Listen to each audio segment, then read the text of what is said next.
Prologue. Lightnings. From the tall arched window close onto 80 spans above the ground, not far below the top of the White Tower, Elida could see for miles beyond Tarvalin to the rolling plains and forests that bordered the broad river Aranon, running down from north and west before it divided around the white walls of the great island city. On the ground, long morning shadows must have been dappling the city, but from this prominence all seemed clear and bright. Not even the fabled topless towers of Cairn had truly rivaled the White Tower. Certainly none of Tarvalin's lesser towers did, for all that men spoke far and wide of them and their vaulting sky bridges. This high, an almost constant breeze lessened the unnatural heat gripping the world. The feast of lights past, snow should have covered the ground deep, yet the weather belonged in the depths of a hard summer. Another sign that the last battle approached and the Dark One touched the world, if more were needed. Elida did not let the heat touch her, even when she descended, of course. The breeze was not why she had had her quarters moved up here, despite the inconvenience of so many stairs, to these simple rooms. Plain russet floor tiles and white marble floors decorated by a few tapestries could not compare with the grandeur of the Amerlin's study and the rooms that went with it far below. She still used those rooms occasionally. They held associations with the power of the Amerlin seat in some minds, but she resided here and worked here more often than not. For the view. Not of city or river or forests, though. Of what was beginning in the tower grounds. Great diggings and foundations spread across what had been the warder's practice yard. Tall wooden cranes and stacks of cut marble and granite. Masons and laborers swarmed over the workings like ants, and endless streams of wagons trailed through the gates onto the tower grounds, bringing more stone. To one side stood a wooden working model, as the masons called it, big enough for men to enter crouching on their heels and see every detail, where every stone should go.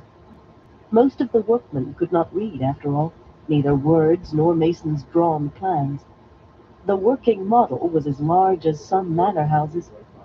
When any king or queen had a palace, why should the Amerlin seat be relegated to apartments little better than those of many ordinary sisters?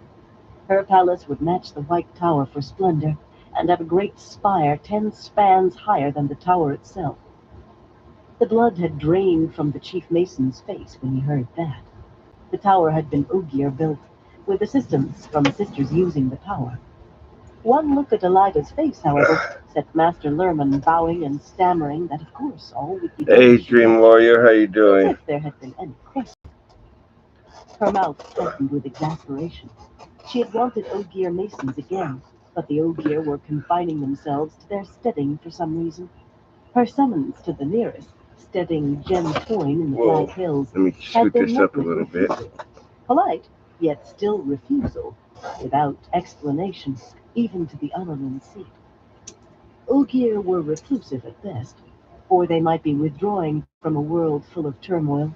Ogier stayed clear of human strife. Firmly, Elida dismissed the Ogier from her mind. She prided herself on separating what could be from what could not.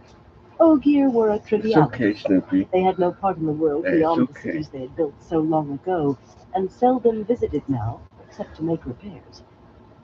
The men below, crawling beetle-like over the building site, made her frown slightly. Construction went forward by inches. Ogier might be out of the question, yet perhaps the one power could be used again. Few sisters possessed real strength in weaving earth, but not that much was required to reinforce stone, or bind stone to Just stone. share this out, y'all. Yes. In her mind the palace stood finished, colonnaded walks and great domes shining with gilt, and that one spire reaching to the heavens. Her eyes rose to the cloudless sky, to where the spire would peak, and she let out a long sigh. Yes, the orders would be issued today. The towering case clock in the room behind her chimed third rise, and in the city gongs and bells pealed the hour, the sound faint here, so high above. With a smile, Elida left the window, smoothing her red-slashed dress of cream silk, and adjusting the broad striped stole of the Amelin seat on her shoulders. On the ornately gilded clock, small figures of gold and silver and enamel moved with the chimes. Horned and snouted trollocs fled from a cloaked Aes Sedai on one level. On another, a man representing a false dragon tried to fend off silver lightning bolts that had obviously been hurled by a second sister.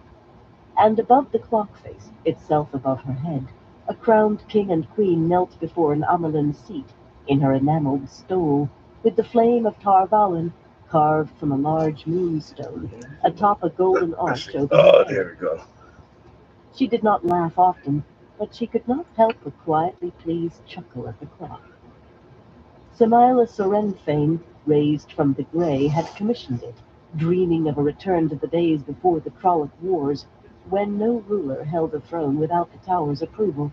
Samila's grand plans came to naught, however, as did Samila, and for 3 centuries the clock sat in a dusty storage room, an embarrassment no one dared display, until Elida. The wheel of time turned. What was once could be again, would be again. The case clock balanced the door to her sitting room, and her bedchamber and dressing room beyond. Fine tapestries, colorful work from Terre and Candor and Arad Doman, with thread of gold and thread of silver It's glittering among okay, the nearly Ceci. dyed, It's hung okay. each It's exactly okay, opposite its buddy. mate. She'd always liked order. See? It's okay. The carpet covering Really? most of the tiles came from Tarabon, patterned in red and green and gold. Silk carpets were the most precious. In each corner of the room a marble plinth carved in unpretentious verticals held a white vase of fragile seafood porcelain with 2 dozen carefully arranged red roses. To make roses bloom now requires the one power, especially with the drought Ugh. and heat. And she A takes worthwhile off. use, in her opinion.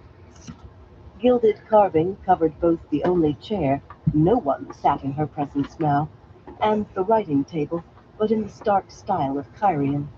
A simple room, really, with a ceiling It's barely 2 okay. spans high, You didn't yet it like would that, do until Sleepy? her palace was ready.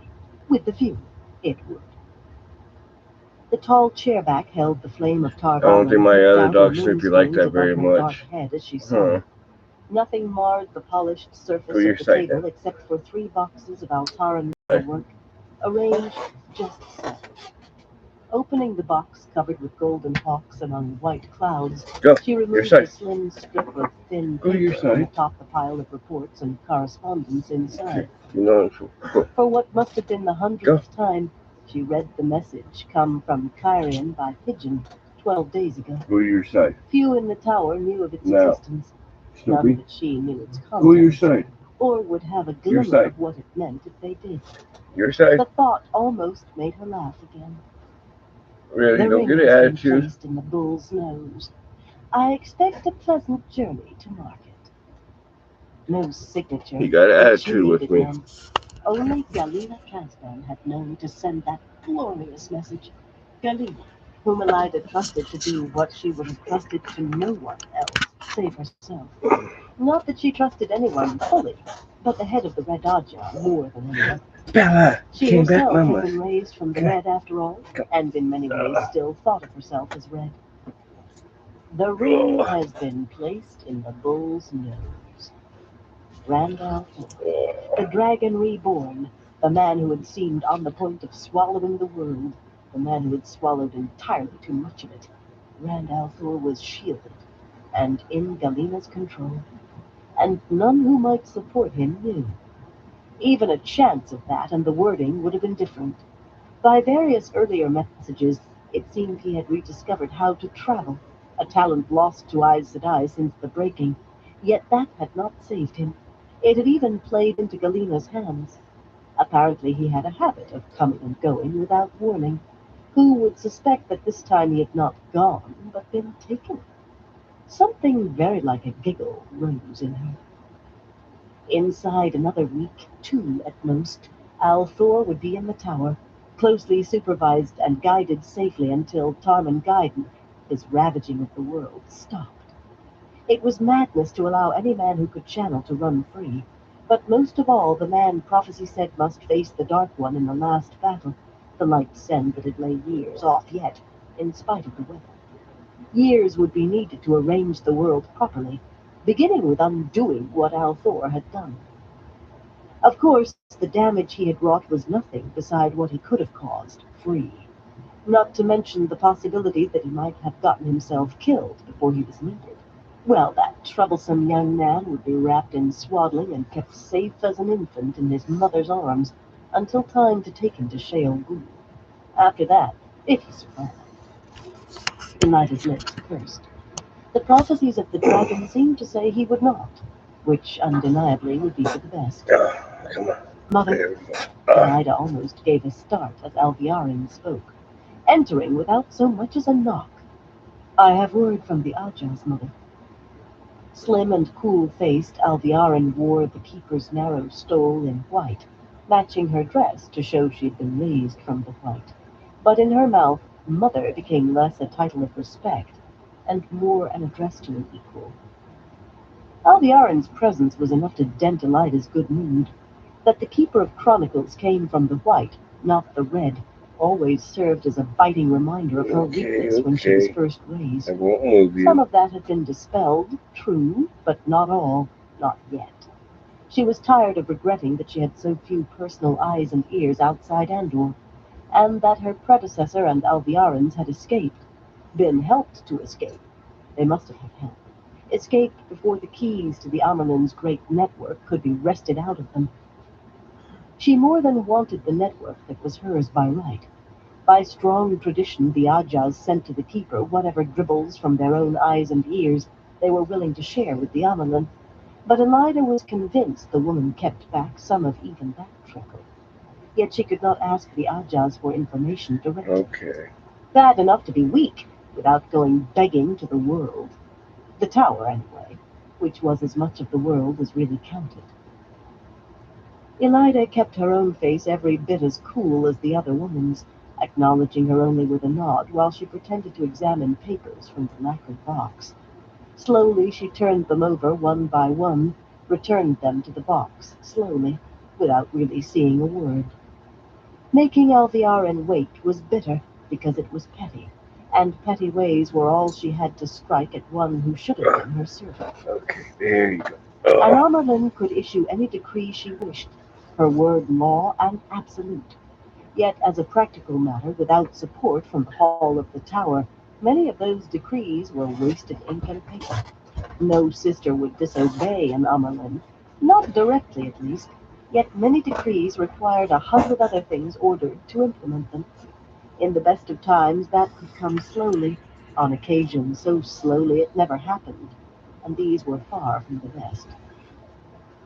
Alviarin stood there, calm as a frozen plum. Closing the Altaran box, Elida kept out the strip of paper that announced her sure victory. Unconsciously, she fingered it, careless now. Has Teslin or Jolene finally deigned to send more than word of their safe arrival? That was meant to remind Alviarin that no one could consider herself immune. Nobody cared what happened in Ebu Dar, Elida least of all. The capital of Altara could fall into the sea, and except for the merchants, not even the rest of Altara would notice. But Teslin had sat in the hall nearly 15 years before Elida had commanded her to resign her chair.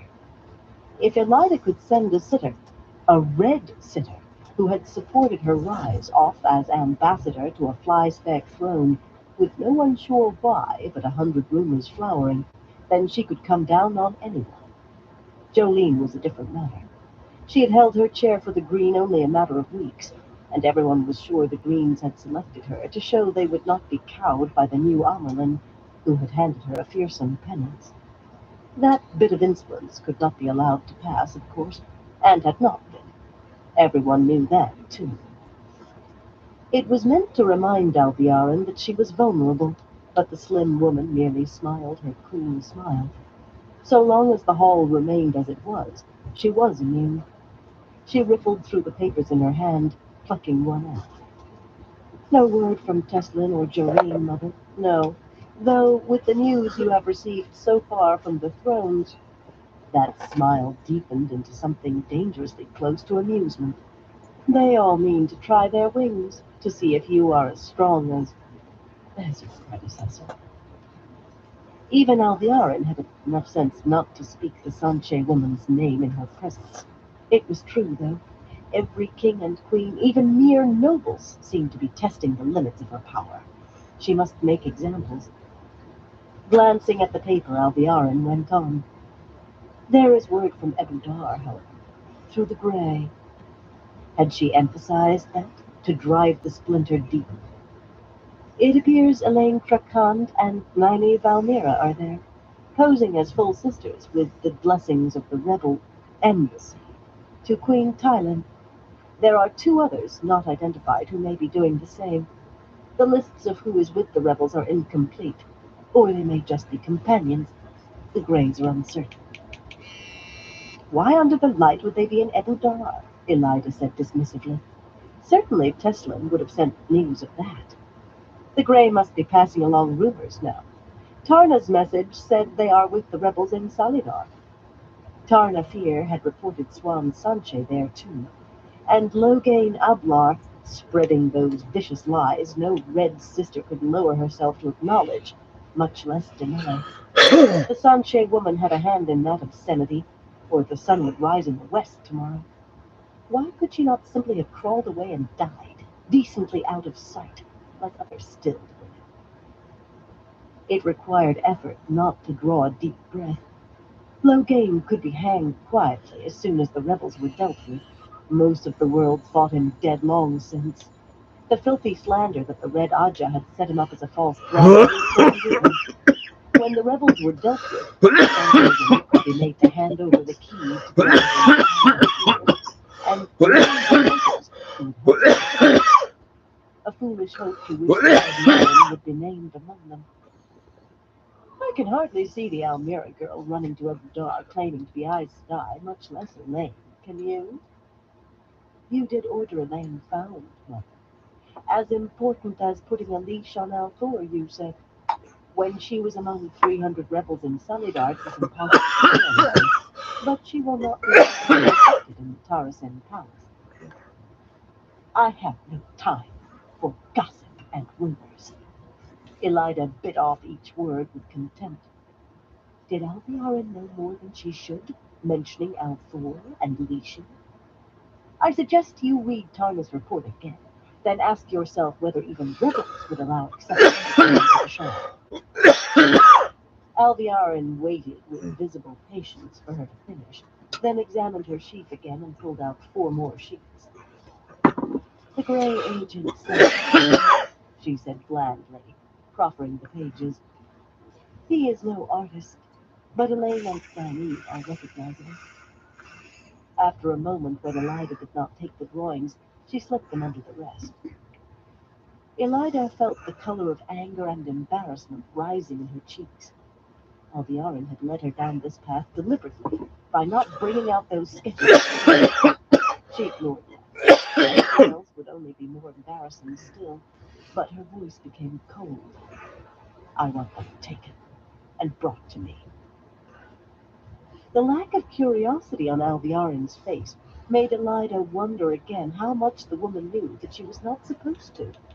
The Almira girl might well provide a handle on Althor, coming from the same village. All the sisters knew that, just as they knew that Elaine was daughter Andor and that her mother was dead. Vague rumors linking Morgaze to the White Cloaks were so much nonsense, for she would never have gone to the Children of the Light for help. She was dead, leaving not even a corpse behind, and Elaine would be queen. If she could be wrested away from the rebels before the Andoran houses put Dialin on the Lion Throne instead. It was not wise to know what made Elaine more important than any other noble with a strong claim to a throne, aside from the fact that she would be Aes Sedai one day, of course.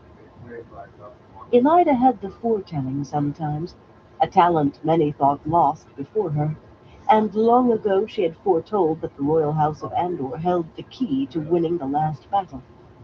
25 years gone and more, as soon as it became clear that Morgaze Trakand would gain the throne in the succession, Elida had fastened herself to the girl, as she was then. How Elaine was crucial, Elida did not know, but foretelling never lied. Sometimes she almost hated the talent. She hated things she could not control. I want all four of them, Alviarin. The other two were unimportant, certainly, but she would take no chances.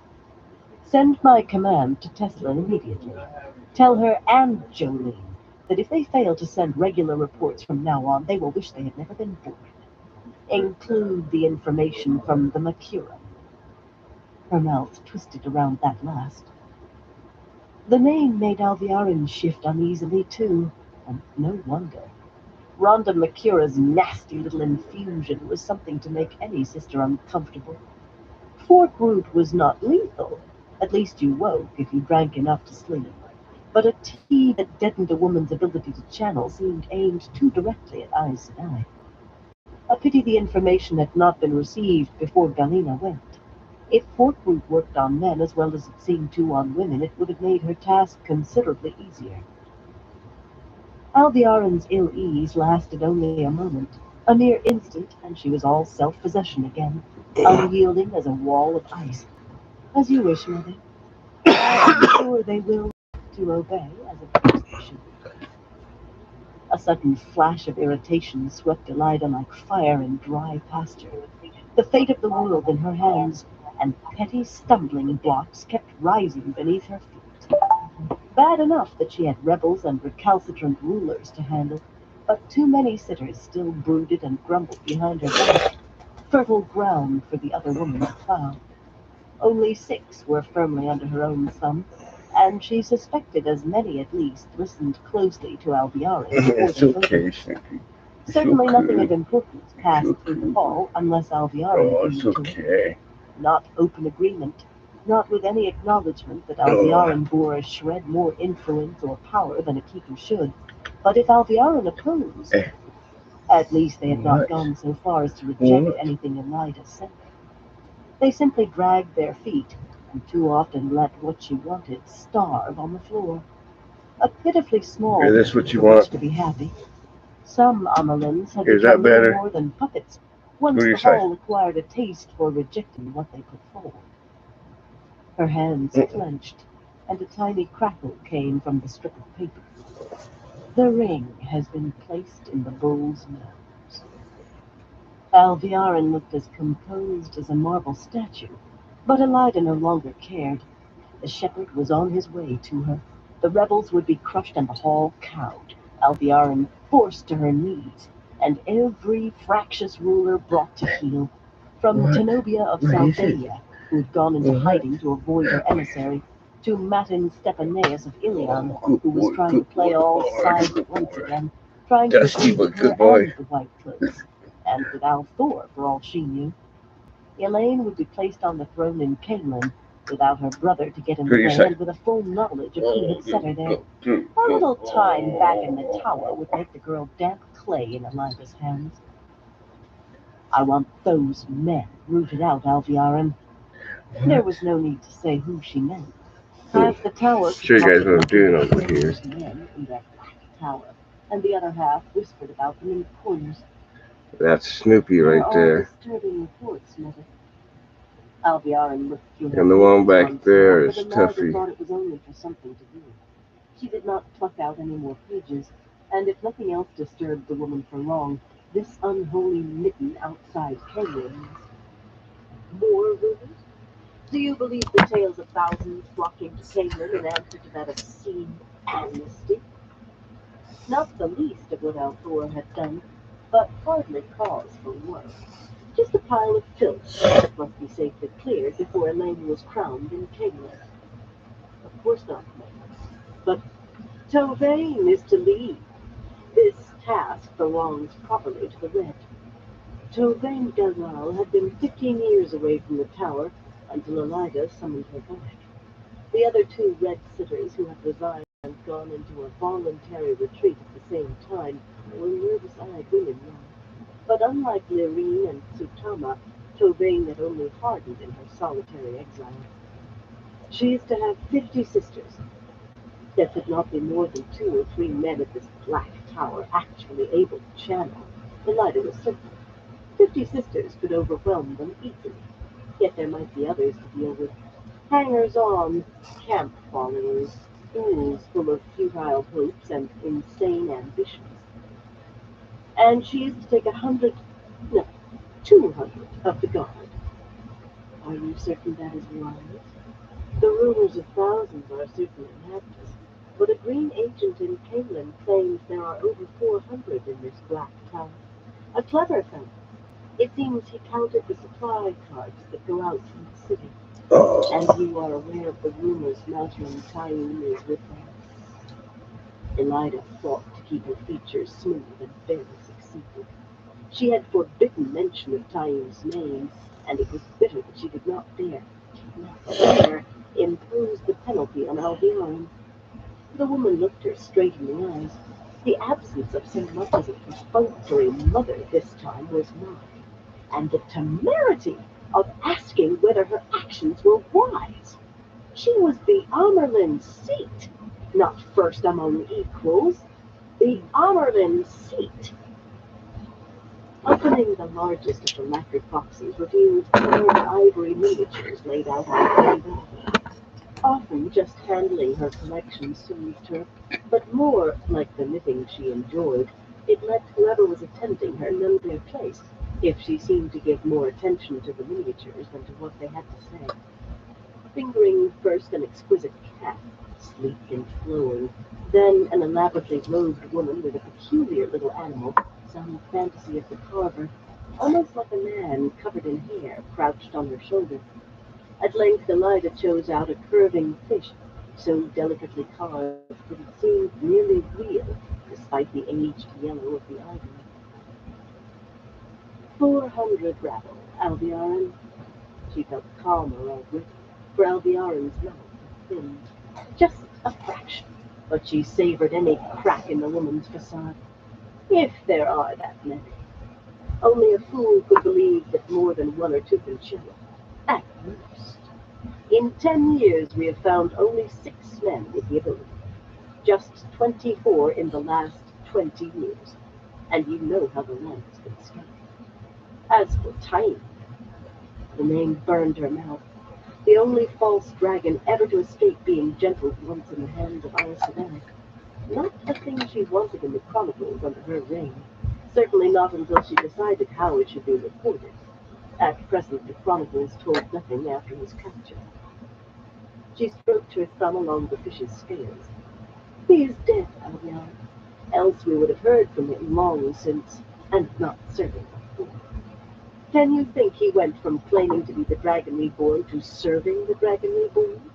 Can you think he could be in Camelin without Davran Bashir at least trying to kill him? Her thumb moved faster on the ivory fish as she reminded herself that the Marshal General of Salveia was in Camelin, taking orders from Althea. What was Tenobia playing at? Elida held it all inside, though, presenting a face as calm as one of her carvings. 24 is a dangerous number to speak aloud, Alviarin said with an ominous quiet. As dangerous as 2,000.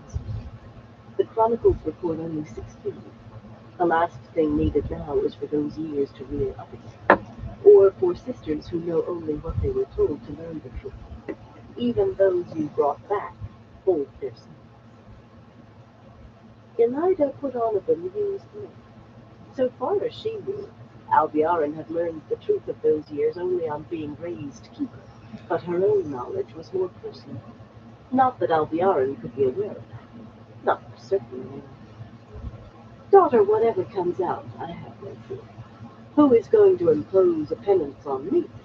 And on what charge? That skirted truth nicely, but apparently it impressed the other woman not at all. The chronicles record a number of Amerlins who took on public penance for some usually obscure reason, but it has always seemed to me that is how an Amerlin might have it written if she found herself with no choice except Elida's hand slapped hand down on the table. Enough, daughter. I am Tower Law. What has been hidden will remain hidden, for the same reason it has for 20 years. The good of the White Tower.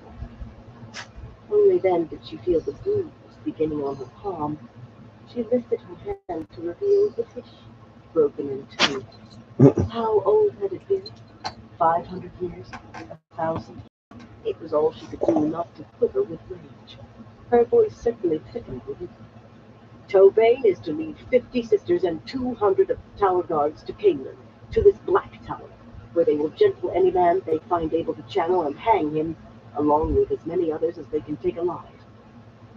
Albiarin did not even blink at the violation of tower law. Elida had spoken the truth, as she meant it to be. With this, with everything, she was tower law. For that matter, hang up the dead as well. Let them be a warning to any man who thinks of touching the true source. Have Tobane attend to me. I will want to hear her talk. It will be as you command, madam. The woman's reply was as cool and smooth as her face. Though, if I may suggest, you might wish to reconsider sending so many sisters away from the tower. Apparently the rebels found your offer wanting. They are no longer in Salidar. They are on the march. The reports come from Altara, but they must be at Tamirandy by now. And they have chosen themselves an honorable. She scanned the top sheet of her sheaf of papers, as if searching for the name. Egwene Aldir. That Albion had left this the most important piece of news until now should have made Elida explode in fury. Instead, she threw back her head and laughed. Only a firm hold on dignity kept her from drumming her heels on the floor. The surprise on Albiarin's face made her laugh harder, till she had to wipe her eyes with her fingers. "You do not see it," she said, when she could see the quickening ripples of mirth. "As well you are keeper, Albiarin, not a sitter. In the hall, blind as you are, within a month the others would be holding you in a cabinet and taking you out when they needed your vote." "I see enough." Albiarin's voice held no heat. If anything, it should have coated the walls with frost. "I see 300 rebel Aes Sedai, perhaps more, marching on Tarvalin, with an army led by Gareth Bryn, acknowledged a great captain. Discounting the more ridiculous reports, that army may number over 20,000, and with Bryn to lead, they will gain more at every village and town they pass. I do not say they have hope of taking the city, of course, but it is hardly a matter for laughter. High Captain Chubane should be ordered to increase recruiting for the Tower Guard." Elida's gaze fell sourly on the broken fish, and she stood and stalked to the nearest window, her back turned. The palace under construction took away the bitter taste. That and the slip of paper she still clutched. She smiled down on her powers-to-be. 300 members, yes. But you should read Tarna's account again. At least 100 are on the point of breaking already. She trusted Tarna to some extent, a red with no room in her head for nonsense, and she said the rebels were ready to jump at shadows. Quietly desperate sheep looking for a shepherd, she said. A wilder, of course, yet still sensitive. Tarna should be back soon, and able to give a fuller report. Not that it was needed. Elida's plans were already working among the rebels, but that was her secret. Tarna has always been sure she could make people do what it was clear not. Had there been an emphasis in this? A significance of tone? Elida decided to ignore it. She had to ignore too much from Albiarin, but the day would come soon. There As we for go. their army, daughter, she says 2 or 3,000 men at most. If they had more, they would have made sure she saw them to overawe us. In Elida's opinion, eyes and ears always exaggerated to make their information seem more valuable. Only sisters could be truly trusted. Red sisters, anyway. Some of them. But I would not care if they did have 20,000 or 50 or 100. What did Can you you say? even begin to guess Okay. why? What do you say? When she turned, Albiarin's face was all smooth composure, a mask over blind ignorance. "You seem to be conversant with all the aspects of Tower law. What penalty do rebels face?" "For the leaders," Albiarin said slowly, "stilling." She frowned slightly, skirts swaying just barely as her feet shifted. Good. Even accepted knew this, and she could not understand why Elida asked. Very good. For many of the rest, too. Perhaps. The leaders might themselves escape that, most of them, if they submitted properly. The minimum penalty in law was to Hey, be go to your birched in the side. grand hall Go to before your the side. assembled sisters, Go. followed by at least a year and a Snoopy. day in public penance. Hey, Yet go. nothing said the penance must be Your served side. all at once. A month here, a month there, and they Okay, would still good be boy. atoning their crimes 10 years from now. Constant That doesn't mean reminders you of what stretch came back of their out, boy. sisterhood. Some would be stilled, of course. Shiriam, a few of the more prominent so-called sitters, but only sufficient to make the rest fear putting a foot wrong again, not enough to weaken the tower. The White Tower had to be whole, and it had to be strong. Strong and firmly in her grasp. Only one crime among those they have committed demands stilling. Alviarin opened her mouth. There had been ancient rebellions, buried so deep that few among the sisters knew. The chronicles stood mute, the lists of stilled and executed confined to records open only to Amerlin, keeper, and sitters, aside from the few librarians who kept them. Elida allowed Alviarin no opportunity to speak. Any woman who falsely claims the title of Amerlin's seat must be still. If they believed they had any chance of success, Shiriam would be their Amerlin, or Lelaine, or Carlinia, or one of the others. Tarna reported that Romanda Cassin had come out of her retirement. Romanda surely would have seized the stole with both hands if she saw the 10th part of a chance. Instead, they have plucked out an accepted. Elida shook her head in wry amusement. She could quote every word of the law setting out how a woman was chosen Amerlin. She had made good use of it herself, after all, and never once did it require that the woman be a full sister. Obviously, she must be, so those who framed the law never stated it, and the rebels had squirmed through that crack. They know their cause is hopeless, Alviara. They plan to strut and bluster, try to dig out some protection against penalty for themselves, then yield the girl as a sacrifice. Which was a pity.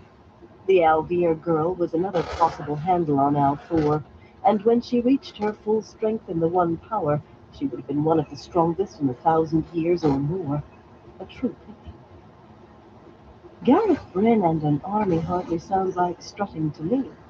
It will take their army 5 or 6 months to reach Tarvalin. In that time, High Captain Chubane could increase the guard. There are. Elida sneered. Alviarin was such a fool. For all her cool exterior, she was a rabbit. Next, she would be spouting the Sanche woman's nonsense about the Forsaken being loose. Of course, she did not know the secret, but just the same. Farmers carrying pikes, butchers with bows, and tailors on horseback, and every step of the way thinking of the shining walls that held Arthur Hawkwing at bay. No, not a rabbit, a weasel. Yet soon or late she would be weasel fur trim on Elida's cloak. The lights send it soon. Every step of the way they will lose a man, if not 10. I would not be surprised if our rebels appear with nothing more than their warders. Too many people knew of the division in the tower. Once the rebellion was broken, of course, it could be made to seem all a ploy, a part of gaining control of young Althor, perhaps. An effort of years, that, and generations before memories faded.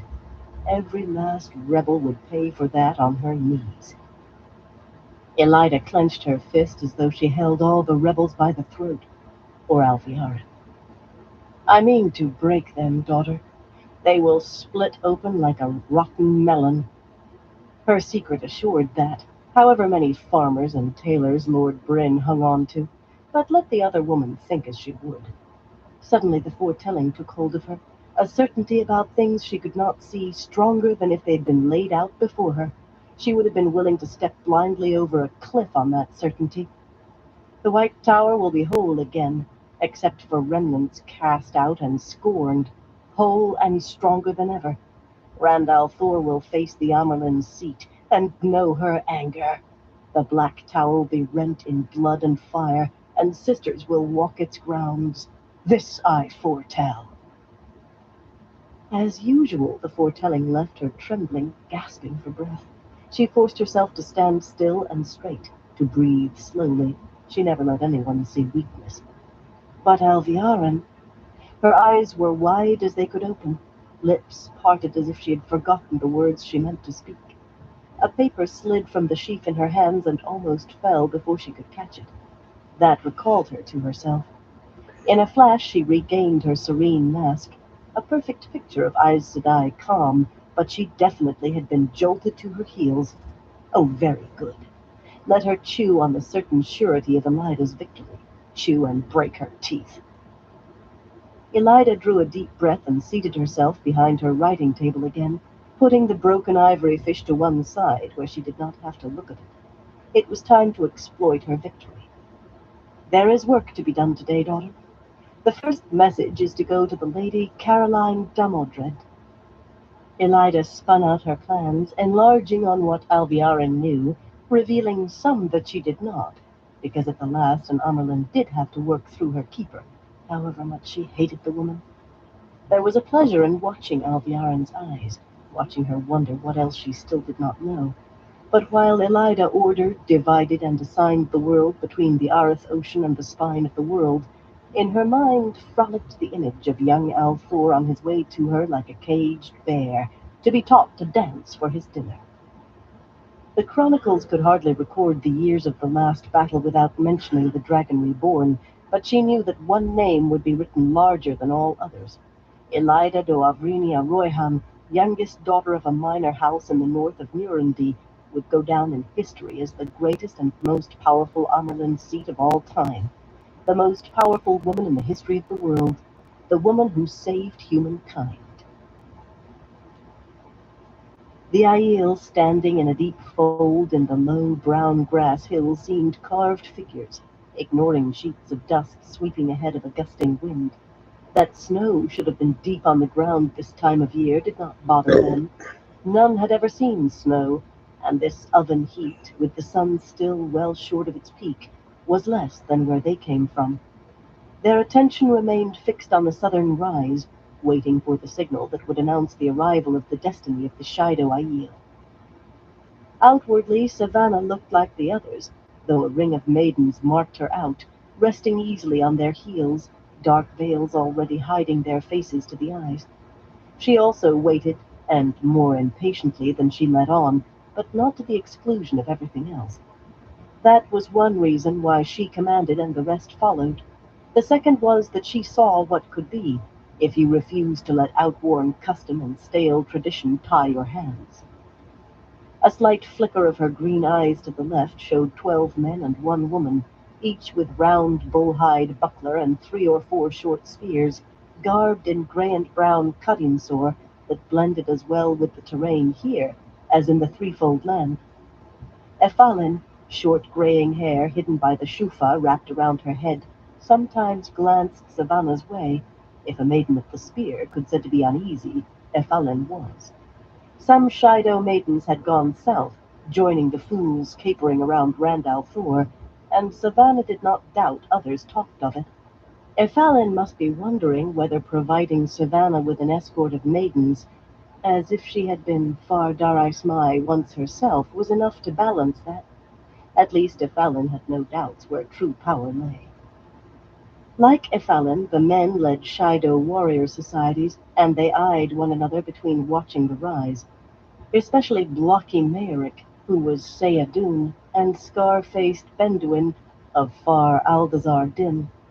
After today, no longer would anything hold back the Shido from sending a man to Roidian to be marked as the clan chief if he survived.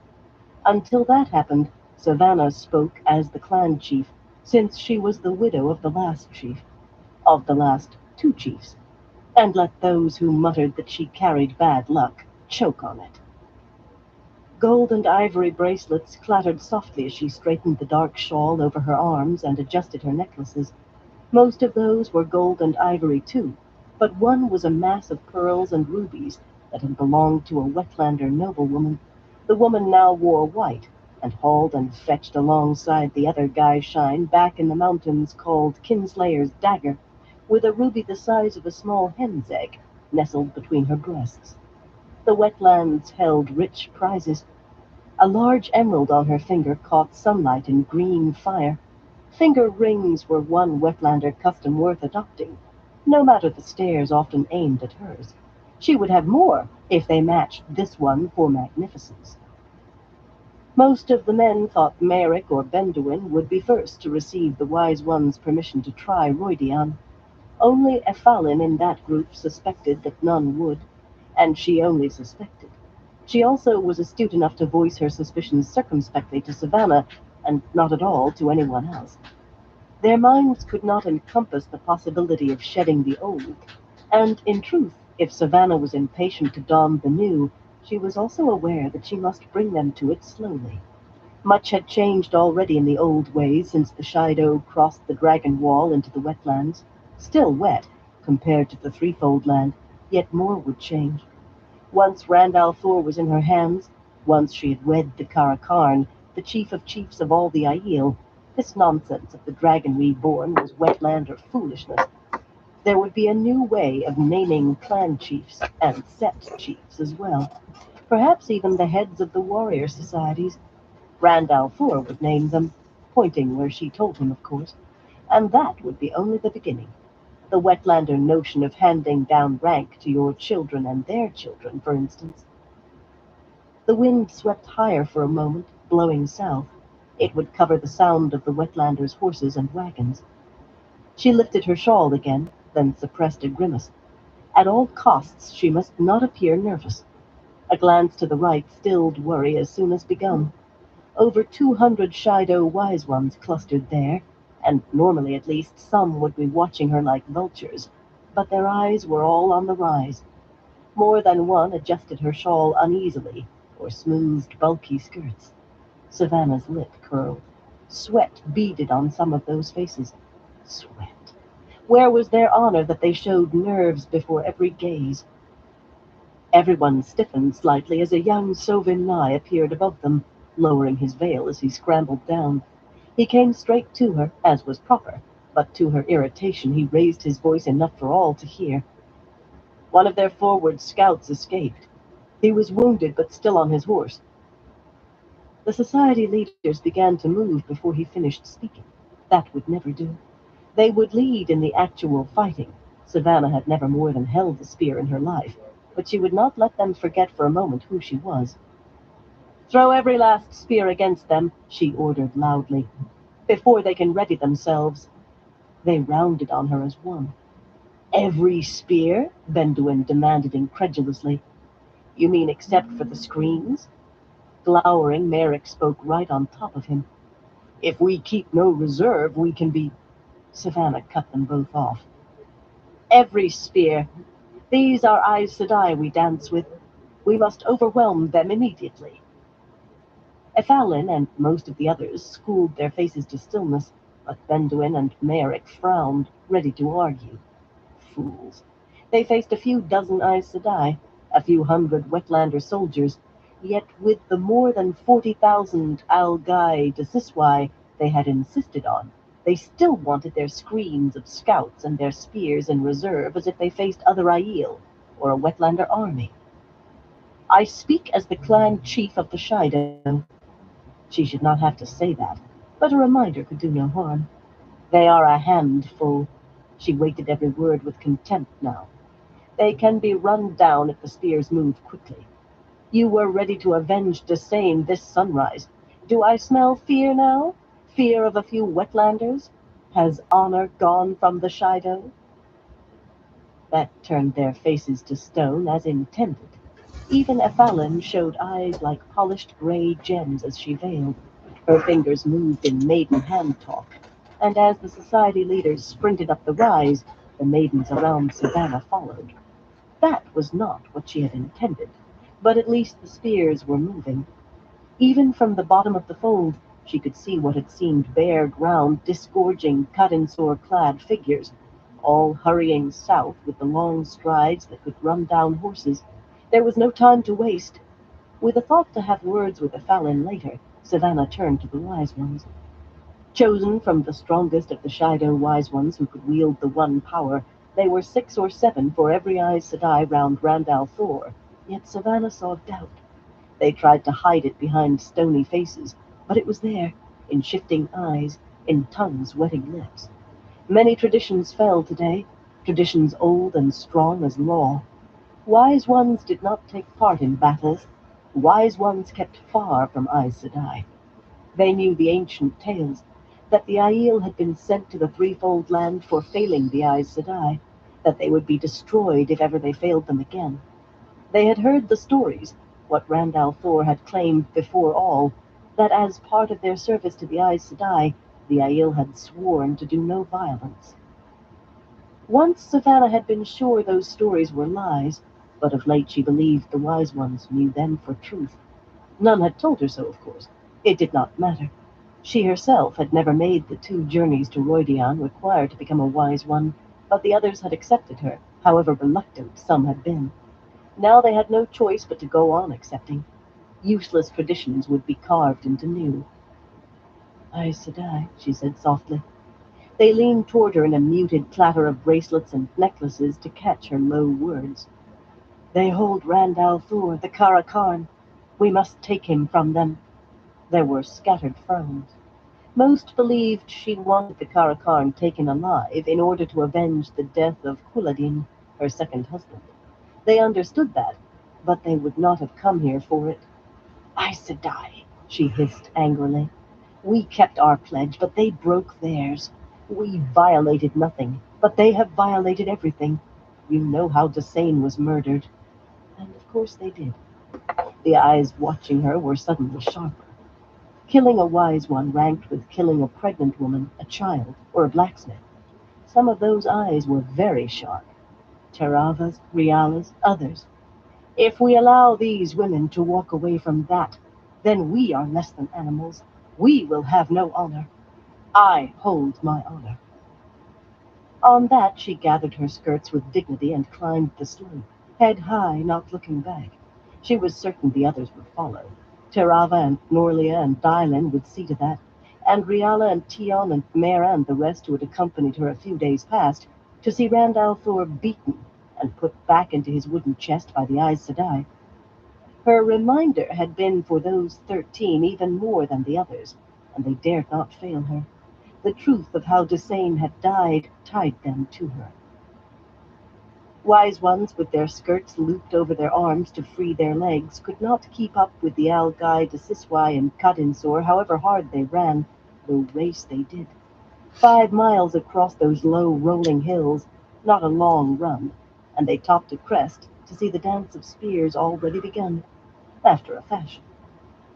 Thousands of Algai Desiswai made a huge pool of veiled gray and brown, surging around a circle of wetlander wagons, which itself surrounded one of the small clumps of trees that dotted this region.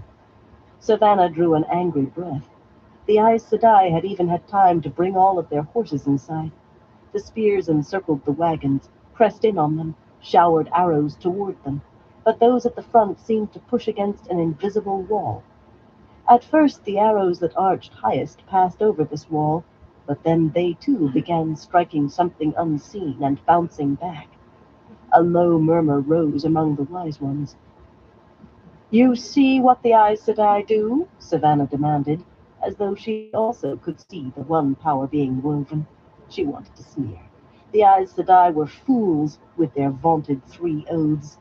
When they finally decided they must use the power as a weapon instead of just to make barriers, it would be too late, provided the wise ones did not stand too long staring.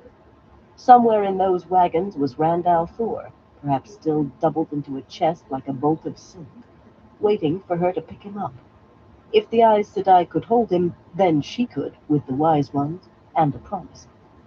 Terava, take your half to the west now. Be ready to strike when I do. For Desane and the Toe the Aes Sedai owe us. We will make them meet Toe as no one ever has before.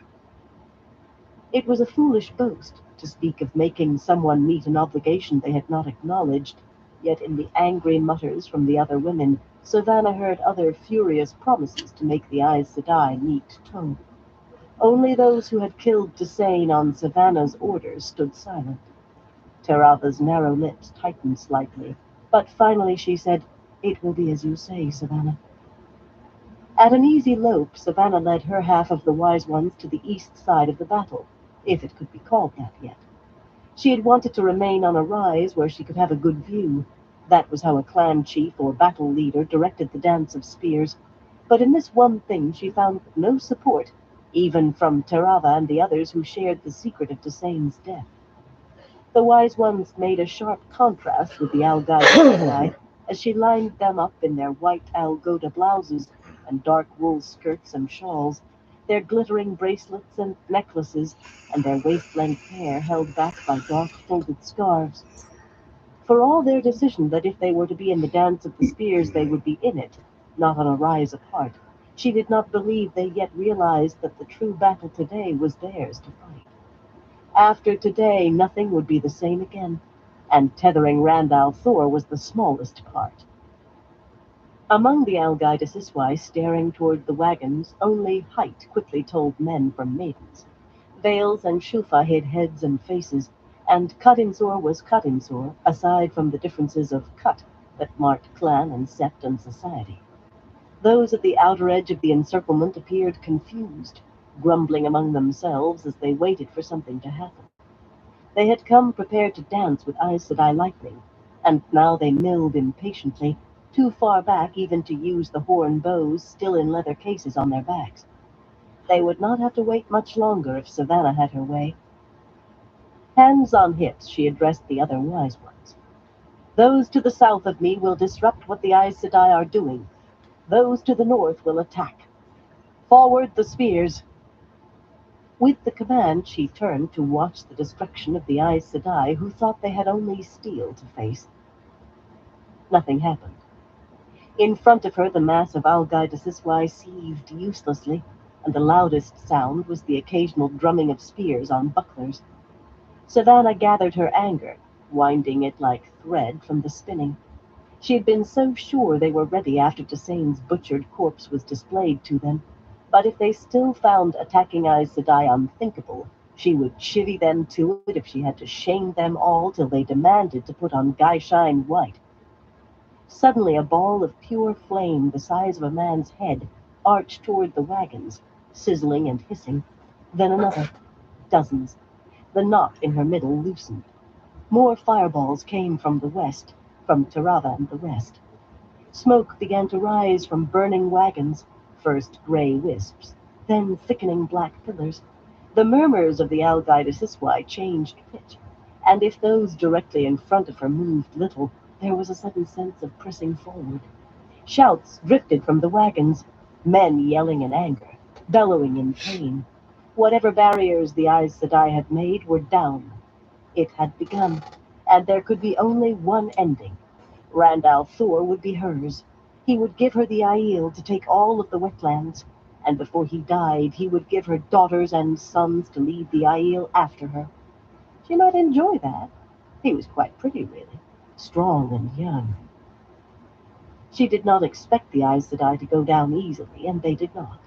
Fireballs fell among the spears, turning Kutinsor-clad figures to torches, and lightning struck from a clear sky, hurling men and earth into the air. The wise ones learned from what they saw, though, or perhaps they already knew and had hesitated before. Most channeled so seldom, especially where anyone besides wise ones could see, that only another wise one knew whether any given woman could. Whatever the reason, no sooner did lightning begin to fall among the Shido spears than more struck toward the wagons. Not all reached its target. Balls of fire streaking through the air, some large as horses now, silver lightning stabbing toward the ground like spears from the heavens, sometimes suddenly darted aside, as if striking an invisible shield, or erupted violently in mid-air, or simply vanished altogether. Roars and crashes filled the air, warring with shouts and screams. Savannah stared at the sky in delight. It was like the illuminator's displays she had read about. Suddenly the world turned white in her eyes. She seemed to be floating. When she could see again, she was flat on the ground a dozen paces from where she had stood, aching in every muscle, struggling for breath and covered with a scattering of dirt. Her hair wanted to lift away from her. Other wise ones were down as well, around a ragged hole a span across torn in the ground. Thin tendrils of smoke rose from the dresses of some. Not everyone had fallen. The battle of fire and lightning continued in the sky, but too many. She had to throw them back into the dance. Forcing herself to breathe, she scrambled to her feet, not bothering to brush off the dirt. "Push spears!" she shouted. Seizing Estalane's angular shoulders, she started to drag the woman to her feet, then realized from her staring blue eyes that she was dead, and let her fall. She pulled a dazed Dorila erect instead, then seized up a spear from a fallen Thunderwalker and waved it high. "Forward the spears!" Some of the wise ones seemed to take her literally, plunging into the mass of Algai de Siswai. Others kept their heads better, helping those who could rise, and the storm of fire and lightning continued as she raged up and down the line of wise ones, waving her spear and shouting, "Push spears! Forward the spears!" She felt like laughing. She did laugh.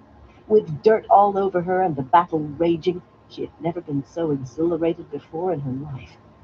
Almost she wished she had chosen to become a maiden of the spear. Almost. No Far Darai Smai could ever be clan chief, any more than a man could be a wise one. A maiden's route to power was to give up the spear and become a wise one. As wife of a clan chief, she had been wielding power at an age when a maiden was barely trusted to carry a spear, or a wise one's apprentice to fetch water.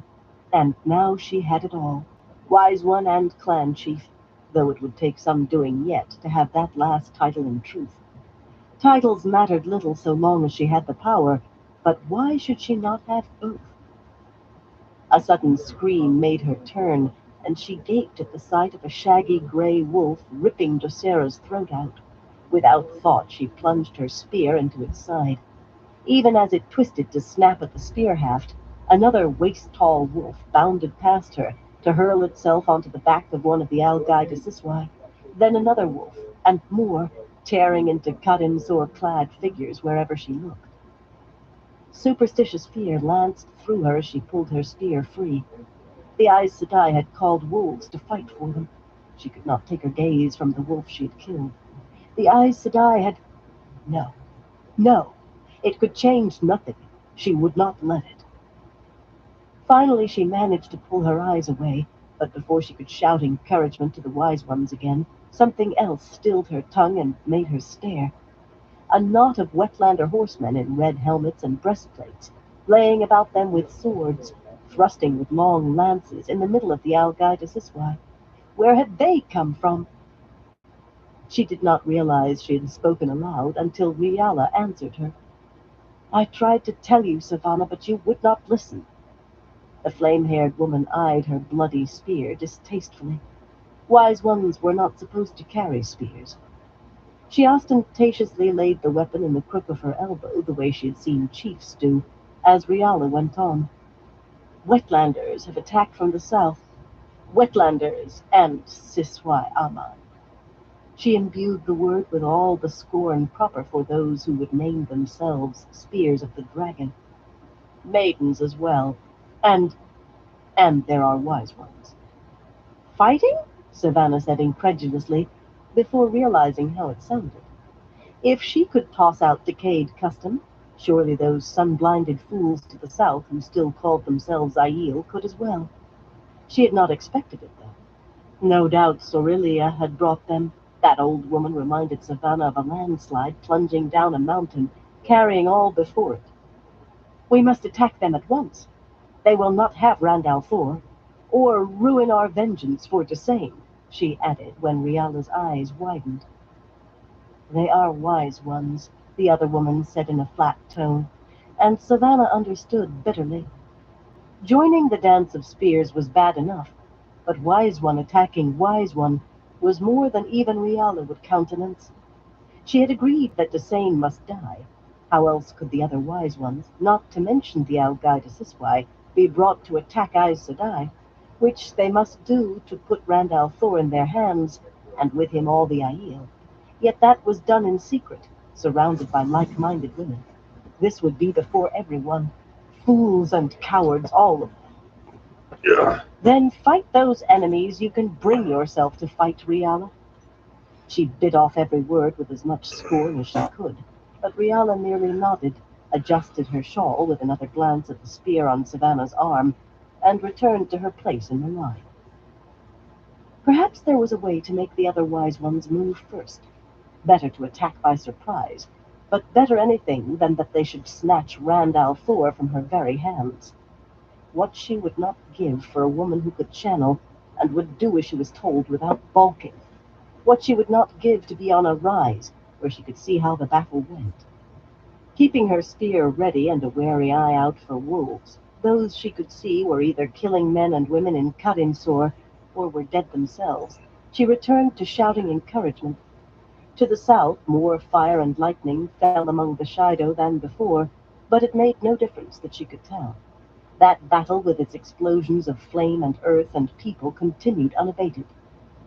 "Push spears!" she shouted, waving hers. "Push spears!"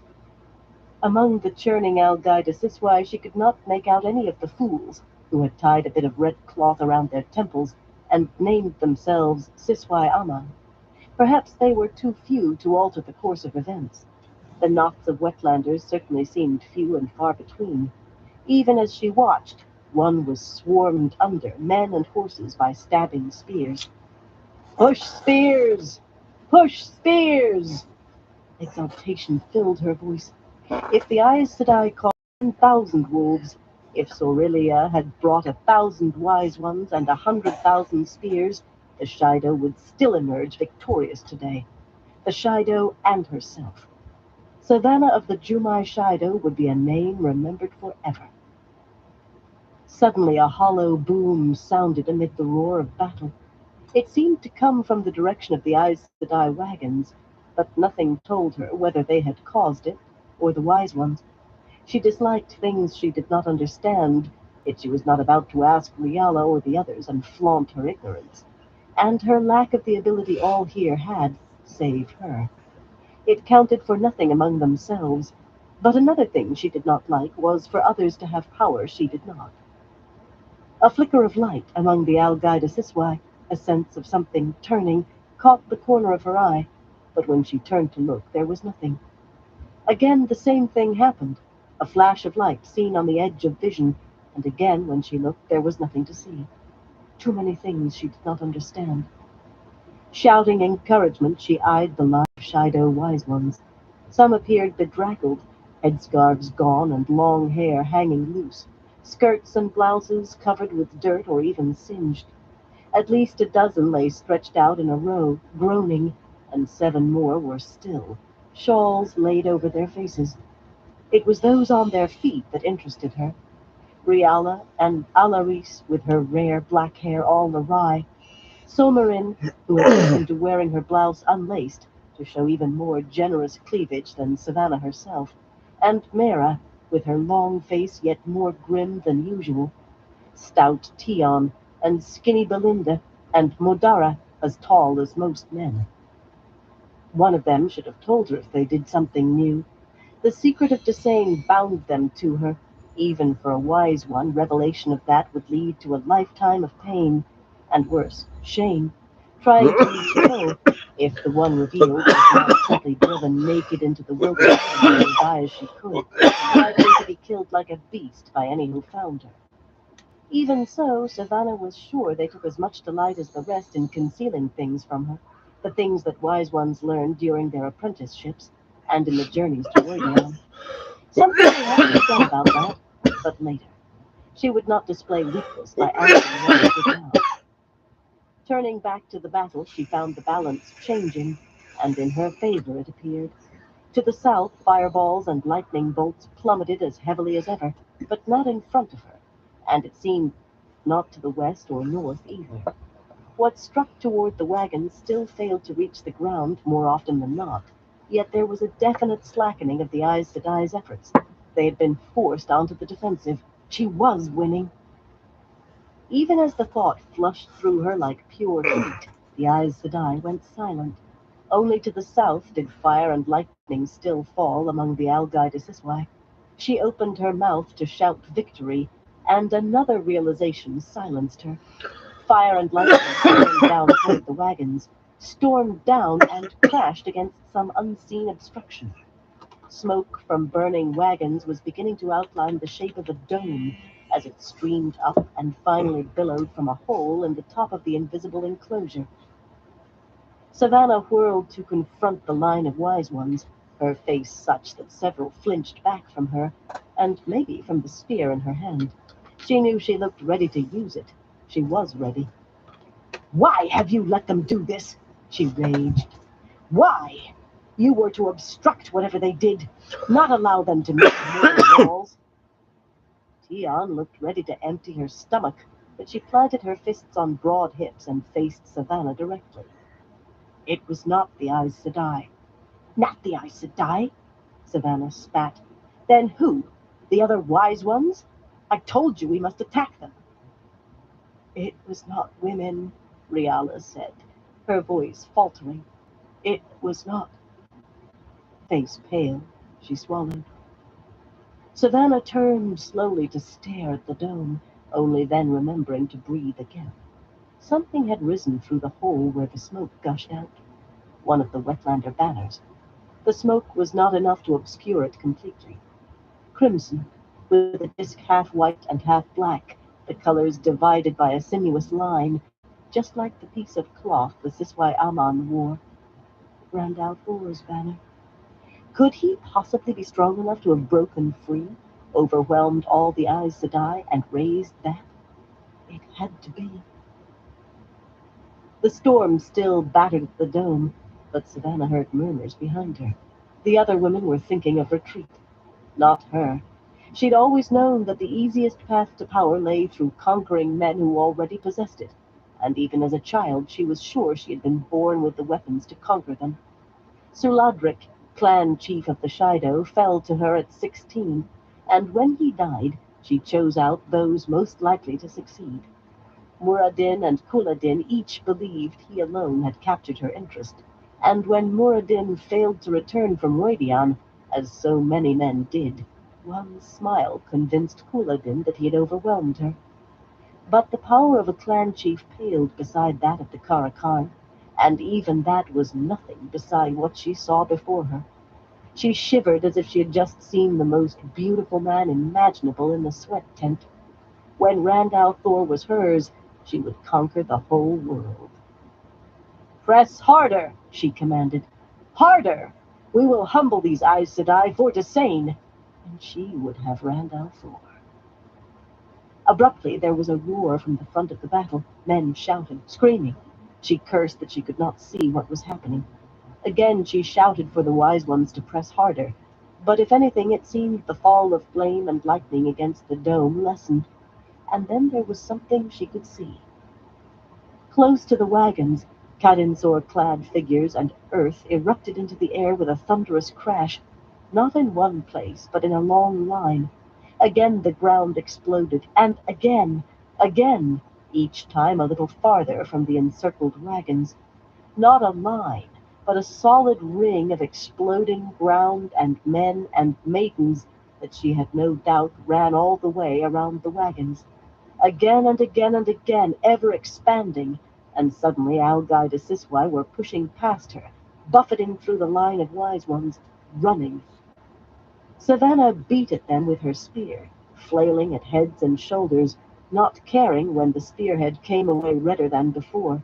"Stand and fight! Stand for the honor of the Shido!" They rushed by, unheeding. "Have you no honor? Stand and fight!" She stabbed a fleeing maiden in the back, but the rest just trampled over the fallen woman.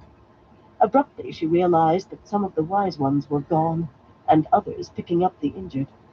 Riala turned to run, and Savannah seized the taller woman's arm, threatening her with the spear. She did not care that Riala could channel. "We must stand! We can still have him!" The other woman's face was a mask of fear. "If we stand, we die, or else we end chained outside Randall Thor's tent. Stay and die if you wish, Savannah. I am no stone dog." Ripping her arm free, she sped eastward.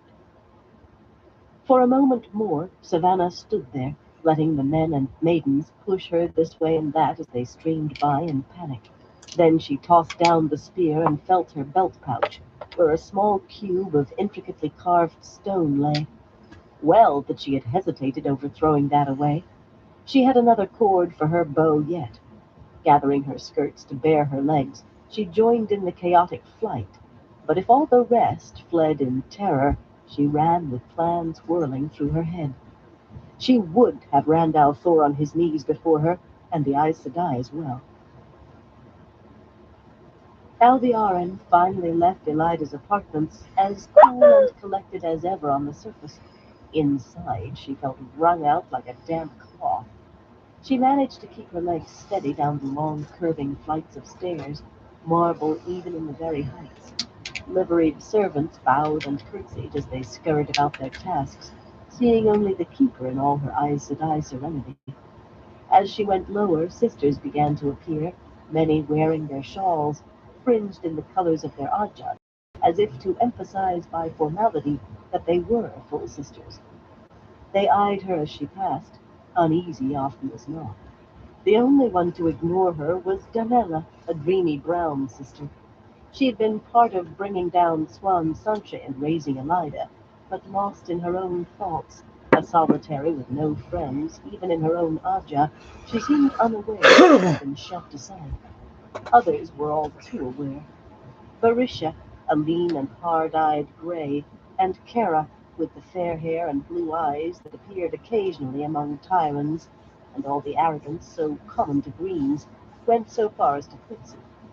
Noreen made as if to, then did not. Big-eyed and nearly as dreamy as Danella at times, and as friendless, she resented Alviarin. It came from the white. In her eyes, it should have been Noreen Dovarna. The courtesy was not required toward the keeper, not from the sister, but no doubt they hoped she might intercede with Elida should that become necessary. The others Hey, merely D-Man, how worried you what doing, commands bro? she carried, whether another sister was to be Hope you're singled out doing today well, for some too. failure in the Amerlin's eyes.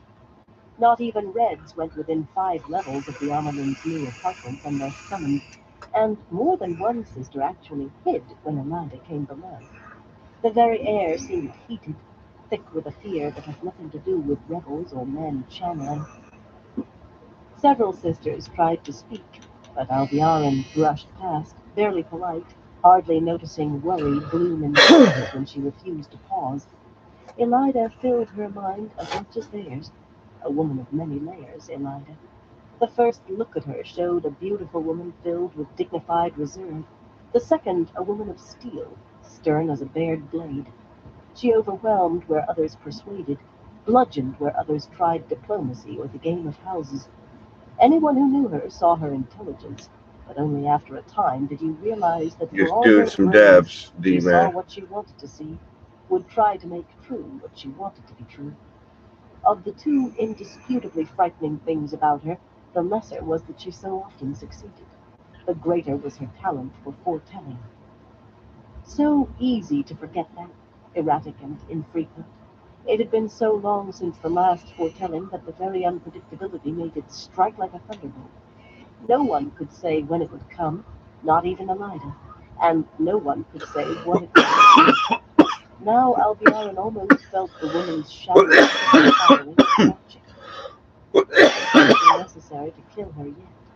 If so, Elida would not be the first she had killed in secret. Still, she hesitated to take that step without orders, or at least permission. She entered her own No, apartment with a sense of relief, as though Elida herself had not crossed the threshold, a no, foolish that, thought. that If sucks, Elida had a D-Man. suspicion That of the always truth, sucks when a you're out. 1,000 leagues would not keep her Later from today? Hell Alviarin's yeah. sight. Elida would expect her to be hard at work, personally penning orders for the Amelin's signature and seal. But which of those orders were actually to be carried out had yet to be decided. Not by Elida, of course, nor by herself. The rooms were smaller than those Elida occupied, though the ceilings reached higher, and a balcony looked over the great square in front of the tower from 100 feet up. Each time she went out on the balcony to see the city spread out before her, the greatest city in the world, filled with countless thousands who were less than pieces on a stone's board. This The little furnishings were Domani, mini pale Dr. striped Dabber wood, X or inlaid Dr. with Dabber pearl XS shell definitely and hit cambric, pretty good. bright carpets and patterns of flowers and scrolls. brighter tapestries of forest and flowers and grazing deer. They had belonged to the last occupant of these rooms, and if she retained them for any reason beyond not wanting to waste time choosing new, it was to remind herself of the price of failure. Liana Sharif had dabbled in schemes and failed, and now she was cut off from the one power forever, a helpless refugee dependent on charity, doomed to a life of misery, until she either ended it or simply put her face to the wall and died. Alviarin had heard of a few skilled women who managed to survive, but she would doubt those stories until she met one. Not that she had the slightest desire to do so. Hell yeah, Through the D man. windows she could see the brightness of early They're afternoon. definitely worth it. The Close as small still ones were across are her sitting room, the a lights lot had more now faded affordable into than dim like evening. my other The Dr. darkness did Dabber. not surprise her. That real big She one I turned have, and the went to her Switch. knees immediately. That one's on the Witnesses, more expensive I side. live to serve. A tall woman of dark shadow and silver light stood before her. Messana, tell me what happened, child. The voice was crystal chimes. On her knees, Alviarin repeated every word that Elida had said, though she wondered why it was necessary. In the beginning, she had left out unimportant bits, and Masana knew every time, demanded every word, every gesture and facial expression. Plainly, she eavesdropped on those meetings. Alviarin had tried to work out the logic of it The and cheap one right failed. now, that would probably Some be things did work to logic, though. She had met others of the chosen, the fools called the Forsaken. Luca Lanfear had Dragon come in great egg, power, and because Grandal, it's chief under reason of 100. strength and It's like knowledge, 90 some making it bucks clear before without words tax. that Alviarin was far beneath them. A scullery maid to run And errands they and hit pretty ignoble good treasure because, she received a well, kind let me show word. you. Belal had snatched Alviarin away in The the only end thing you long gotta do himself. is you gotta To kind of him, like she still did not know. melt your dab She had into waited there. back in her own You bed, can't just put it in and there. You that had gotta actually terrified her even milk more like than being milked in the it presence in of a there. man who could channel. But To him, she was it not has even a three temp worm, settings, and not even then a living thing, just a since it's already pixie on, designed to move at his just command. hit it like The that, and first had been Ishanael, years before the others, plucking her out of the hidden mass of the black Aja to place her at its head. To each she had knelt, then saying that she lived to that's serve and plastic, meaning it, obeying as though and that's commanded whatever the glass, but command. it After looks all, pretty he stood cool. only a step below the great lord of the dark himself, and if she wanted the rewards of her service, the immortality it seemed they already possessed, it was well to obey. To each she knelt, and only Messana had appeared with an inhuman face. This thread of shadow and light must be woven with the one power, but Alviarin could see no weave. She had felt the strength And they of come in Lanfear and different colors. Grandal, had known from the first instant how much stronger in the power they were than she, but in Masana she sensed nothing, as if the woman could not channel at all.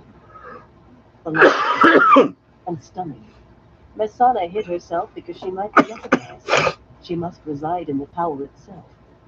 On the face of it, that seemed impossible, yet nothing else fit. Yeah, it's a hard Given plastic, that, she must be one of the sisters. Surely she and it was not charges among the up by servants, that. bound to labor and sweat. Well, I guess it's the new phone Too many chargers women that had they been have out of the tower for nowadays. years before The Elida's coming. C's, I think. Too many had no close friends or But three whereabouts. temp settings, and right Masana now left it's on them the highest unclosed. one. Alviarin very much wanted to know. Even if she could make no use of it, knowledge was power. So our Elida And had had a then let's see. foretelling, Let me take it Masana out real quick. chimed, and Alviarin realized with a start that she had reached the end of her recital. Her knees hurt, Mm. but she knew better than to rise without permission. Yeah, A the finger of C shadow charger. tapped silver lips thoughtfully. Had she seen any sister make that gesture? But that's Strange that the she should be so clear and coil. so erratic at the same time. It was always a rare talent, and most who had it spoke so only poets could understand. Usually until it was too late to matter at least. Everything always became clear then. Alviarin kept silent. None of the chosen conversed. They commanded or demanded. Interesting predictions. The rebels breaking like a rotten melon? Was that part of it? I'm not certain, great mistress, she said And the slowly, charge on it is pretty hesitating. good. It takes a But minute to Masana charge only up, but shrugged. the Either charge it lasts a is little or it bit. is not, and either way can be used. She is dangerous, great mistress. Uh, It all depends on the shop. should not be revealed. Crystalline laughter answered her. Such as your black Alja sisters? Some of them might be like $5, $10 a coil, or you could go to the Luca website and you buy a pack of 5 of them for like, I think like 5 or 6 of them for like 20, $30 Do you suggest that if our you do it invited that way. dispose of her? No. She has her uses still, at least until young Alvor reaches us, and very likely after. Write out her orders and see to them. Watching her play her little games is certainly amusing. You children almost match the Aja at times. Will she succeed in having the king of Ilion and the queen of Saldeia kidnapped? You Aes Sedai used to do that, didn't you? But not for, what, 2,000 years? Who will she try to put on the throne of Cairo? Will the offer of being king in Tyr overcome her darling's dislike of Aes Sedai? Will our Elida choke on her own frustration first? A pity she resists the idea of a larger army. I'd have thought her ambitions would leap at that. The interview was coming to a close. They never lasted longer than for Alviarin to report and be given her own orders, but she had a question yet to ask. The Black Tower, great mistress. Alviarin wet her lips. She had learned much since Ishamael appeared to her, not least that the Chosen were neither omnipotent nor all-knowing. She had risen because Ishamael killed her predecessor in his wrath at discovering that the Malari had begun. Yet it had not ended for another 2 years after the death And a of good thing to get Megaron. is She often wondered whether these, they're Eliza had called any hand in the death of glob Megaron, mops, here in Vite. but they're like Certainly the really Black Alja sturdy had and not. thick, Jarna had coarse had Tamra cotton swabs Kostenya, the Amerlin before that you Syrian, just dip them in squeeze off alcohol, a and it's bunch of good for peanuts, cleaning obtain up little juice, as it turned out, your and area. made her Because where you appear to have take died in when her I sleep. take the coil But out, Alviarin and the other the 12 bottom sisters part of is the good Great to Council keep had it proved clean with him clean.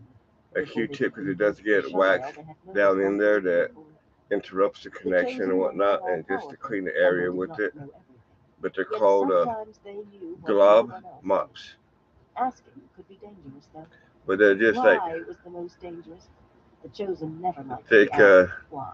sturdy Q-tips, Is but it safe to send 50 sisters to deal coarser with them, material and great it's mistress? thicker. Eyes glowing like twin full moons regarded her in silence, and a chill slid up Alviarin's spine.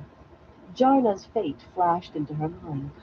Publicly gray, Jarna had never shown any interest in the Terangrial no one knew a use for, until the day she became Yep. snared in one untried for centuries. How to activate it remained a I mystery should to her. go get the pack For for you. 10 That way you days can no one know what could you're reach looking her, for. only listen to her throat-wrenching shrieks. Most of the tower thought Jarna a model of virtue. When what could be recovered was buried, every sister in Tarvalin and everyone who could reach the city in time attended the funeral. You have curiosity, child, Miss Sana said finally. That can be an asset, properly directed. Wrongly directed. The threat hung in the air like a gleaming dagger. I will direct it as you command, great mistress, Alviarin breathed hoarsely. Her mouth was dry as dust. Only as you command. But she would still see that no black sisters went with Tovain. Mesana But moved, looming over her, so she had to crane her neck to look up at that face of light and shadow, and suddenly she wondered whether the Chosen knew her thoughts. If you would serve me, child, then you must serve and obey me. Not Semirad or Dinarden, not Graendar or anyone else, only me. And the Great Lord, of course, but me, above all, save him. I live to serve you, great mistress. That came out in a croak, but she managed to emphasize the added word. For a long moment, silvery eyes stared down at her, unblinking. Then Messana said, "Good, I will teach you then. But remember that a pupil is not a teacher. I teach one's what, and I decide when they can make use of it. Should I find you have passed on the smallest scrap, or used even a hair of it without my direction, I will extinguish you." Alviarin worked moisture back into her mouth. There was no anger in those chimes, only certainty. I live to serve you, great mistress. I live to obey you, great mistress. She had just learned something about the chosen. Hardly knowledge was power. You have a little strength, child. Not much. What are you? A weed appeared seemingly familiar. This, Messana chimed, is called a gateway. Pedro Nile grunted as Marguerite placed a white stone on the board with a smile of triumph. Lesser players might set 24 more stones each yet, but he could see the inevitable course now, and so could she. In the beginning, the golden-haired woman seated on the other side of the small table had played to lose, to make the game close enough to be interesting for him. But it had not taken him long to learn that led to obliteration. Not to mention that he was clever enough to see people and would not tolerate. Now she plied all her skill and managed to win nearly half their games. No one had beaten them so often in a good many years. The game They use is for like yours, ones like this she told one. her, and Queen of Andor nodded. Well, she would be queen again. He would see to that. In green silk, with a high lace collar brushing her chin, despite the sheen of perspiration. She hardly appeared old enough to have a daughter Elaine's age, though, much less a son Gawain's. You did not realize I saw the trap you were laying from your 31st stone, Lord Nile. And you took my feint from the 43rd stone to be my real attack. Excitement sparkled in her blue eyes. Morghese liked to win. She liked to It was all meant to lull him, of course, the playing at stones, the politeness. Morghese knew she was a prisoner in the Fortress of the Light in all but name, albeit a luxuriously pampered prisoner, and a secret one. He had allowed stories of her presence to spread, but issued no proclamations. Andor had too strong a history of opposing the Children of the Light. He would announce nothing until legions moved into Andor with her their figurehead. Morghese certainly knew that as well. Very probably she also knew he was aware of her attempts to soften him. The treaty she had signed gave the children rights in Andor they had never possessed anywhere except in Amadisia.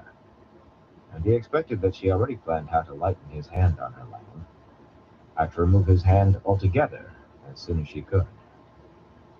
She had only signed because he backed her into a corner. Yet confined in that corner, she fought on as skillfully as she maneuvered on There's stone. alcohol in this part. For one so beautiful, Hell she was yeah. a tough woman. No, she was tough, and that was that. I've been slacking on doing She diamond did art let right now. herself My be back's caught up been in the pure killing me pleasure of the lately. game, but he But did not count that a fault when it gave I him might get on pleasure it again moments. tomorrow. Had he been even 20 years younger, he might have played more to her true game. Long years as a widower stretched behind him, and the Lord Captain Commander of the Children of the Light had little time for pleasantries with women, little time for anything except being Lord Captain Commander. Had he been 20 years younger, well, 25, and she not trained by the Tarvalin witches. It was easy to forget that, in her presence. The White Tower was a sink of iniquity and the shadow, and she touched deeply by it. Radha Masunawa, the High Inquisitor, would have tried her for her months in the White Tower and hanged her without delay, had Nile allowed it. He sighed regretfully. Morghese kept her victorious smile. Those big eyes studied his face with an intelligence she could not hide. He filled a goblet, and his own, with wine from the silver pitcher sitting in a bowl of cool water that had been ice a little while ago. My lord, Nile. The hesitation was just right. The slim hand half stretched across the table for him, the added respect in how she addressed him. Once she had called him simply Nile, with more contempt than she would have handed a drunken groom. The hesitation would have been just right had he not had the measure of her. My lord Nile, Surely you can order Galan to Amados. There Have we you go. seen him? Now Yes, it's nice and clean. I regret, he replied smoothly, that Galad's duties keep him in the north. You should be proud. He is one of the best young officers among the children. Her stepson was a lever to use in her at need, one best used now by keeping him away. The young man was a good officer, perhaps the best to join the children in Niall's time. And there was no need to put strains on his oath by letting him know his mother was here, and a guest only by courtesy. No more than a slight tightening of her mouth, quickly gone, betrayed her disappointment. This was not the first time she had made that request, nor would it be the last. Morgay Strachan did not surrender just because it was plain she was beaten. As you say, my lord Niall, she said so meekly that he nearly choked on his wine. Submissiveness was a new tactic, one she must have worked up with difficulty. It is just a mother's. My lord Captain Commander, a deep, resonant voice broke in from the doorway. I fear I have important news that cannot wait, my lord. Oh, so usually when they get like that, you guys just soak them in Andor alcohol Myrna for a little stood bit, tall in the white and then gold rinse them khaki out real Lord good Captain with of the Church of the hot Light, water. bold face framed by wings of light at his temples, dark eyes deep and thoughtful. From head to toe he was fearless and commanding, and a fool, though that was not apparent at a glance. More gaze drew in on herself at the sight of Omerna, so small a motion most men would not have noticed. She believed him spy master for the children, as everyone did. A man to be feared almost as much as Asunawa, perhaps more. Even Omerna himself did not know he was but a decoy to keep eyes away from the true master of spies, a man known only to Niall himself, Ava, Seban Balmer, Ava. Niall's dry little stick of a secretary. Yet, decoy or not, something useful did pass through Omerna's hands on occasion, What are you doing, on rare Bella? occasions, something dire. Niall had no doubts what the man had brought. Are you supposed to be Nothing going in else your room? except Randolph Thor at the gates would have sent him barging in this way. Lights in, it was all a rug merchant's madness. I know it's the light off. I fear our gaming is done for this morning, Mrs. Morgaze, standing. He offered her a slight bow as she rose, and she acknowledged it by inclining her head. Until this evening, perhaps? Her voice still held that almost docile tone. That is, if you will dine with me. Niall accepted, of course. He did not know where she was leading with this new tactic, not where an oath might suppose, he was sure, but it would be amusing to find out. The woman was full of surprises. Such a pity she was trained by the witches. Myrna advanced as far as the great sun flare of gold set in the floor that had been worn by feet and knees over centuries. It was a plain room aside from that, and the captured banners that lined the walls high beneath the ceiling, age tattered and worn.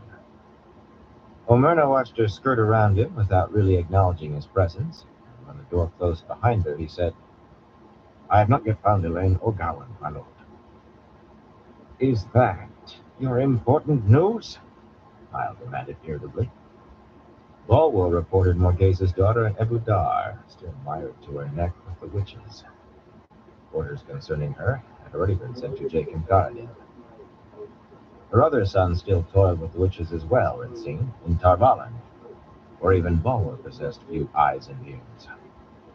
Niall took a long swallow of cool wine.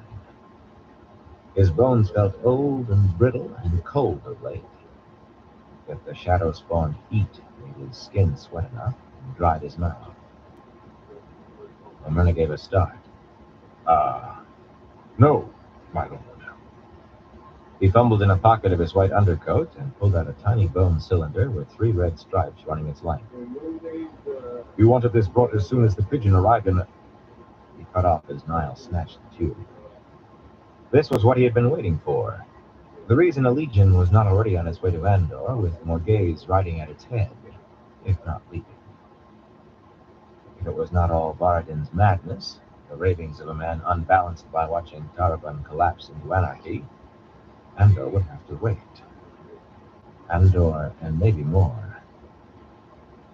I have confirmation that the White Tower truly has broken, Omera went on. The Black Aja has seized Havanan. No wonder he sounded nervous, speaking furiously. There was no Black Aja. All of the witches were dark friends. Niall ignored him and broke the wax sealing the tube with his thumbnail. He had used Bulwer to start those rumors, and now they came back to him. Myrna believed every rumor his ears caught, and his ears caught them all. And there are reports that the witches are conferring with the false dragon Althor, my lord. Of course the witches were conferring with him. He was their creation, their puppet. Niall shut out the fluid's blather and moved back to the gaming table while he drew a slim roll of paper from the tube. He never let anyone know more of these messages than that they existed. Few knew that much. His hands trembled as they unrolled the thin paper. His hands had not trembled since he was a boy facing his first battle, more than 70 years ago. Those hands seemed little more than bone and sinew now, but they still possessed enough strength for what he had to do. The writing was not that of Haradin, but of Phasar, sent to Tarvin for a different purpose. Niall's stomach twisted into a knot as he read. It was in clear language, not Varden's cipher. Varden's reports had been the work of a man in the verge of madness, if not over. Phasar confirmed the worst of it and more. Much more. Althor was a rabid beast, a destroyer who must be stopped. But now a second mad animal had appeared, one that might be even more dangerous than the Tavalan witches with their tame false dragon. How under the light could he fight both? It seems that Queen Tenobia has left Saldaea, my lord. And the dragon swarm are burning and killing across Altara and Murini. I've heard the Horn of Valir has been found, in Kandor. Still half distracted, Niall looked up to find Myrna at his side, licking his lips and wiping sweat from his forehead with the back of his hand.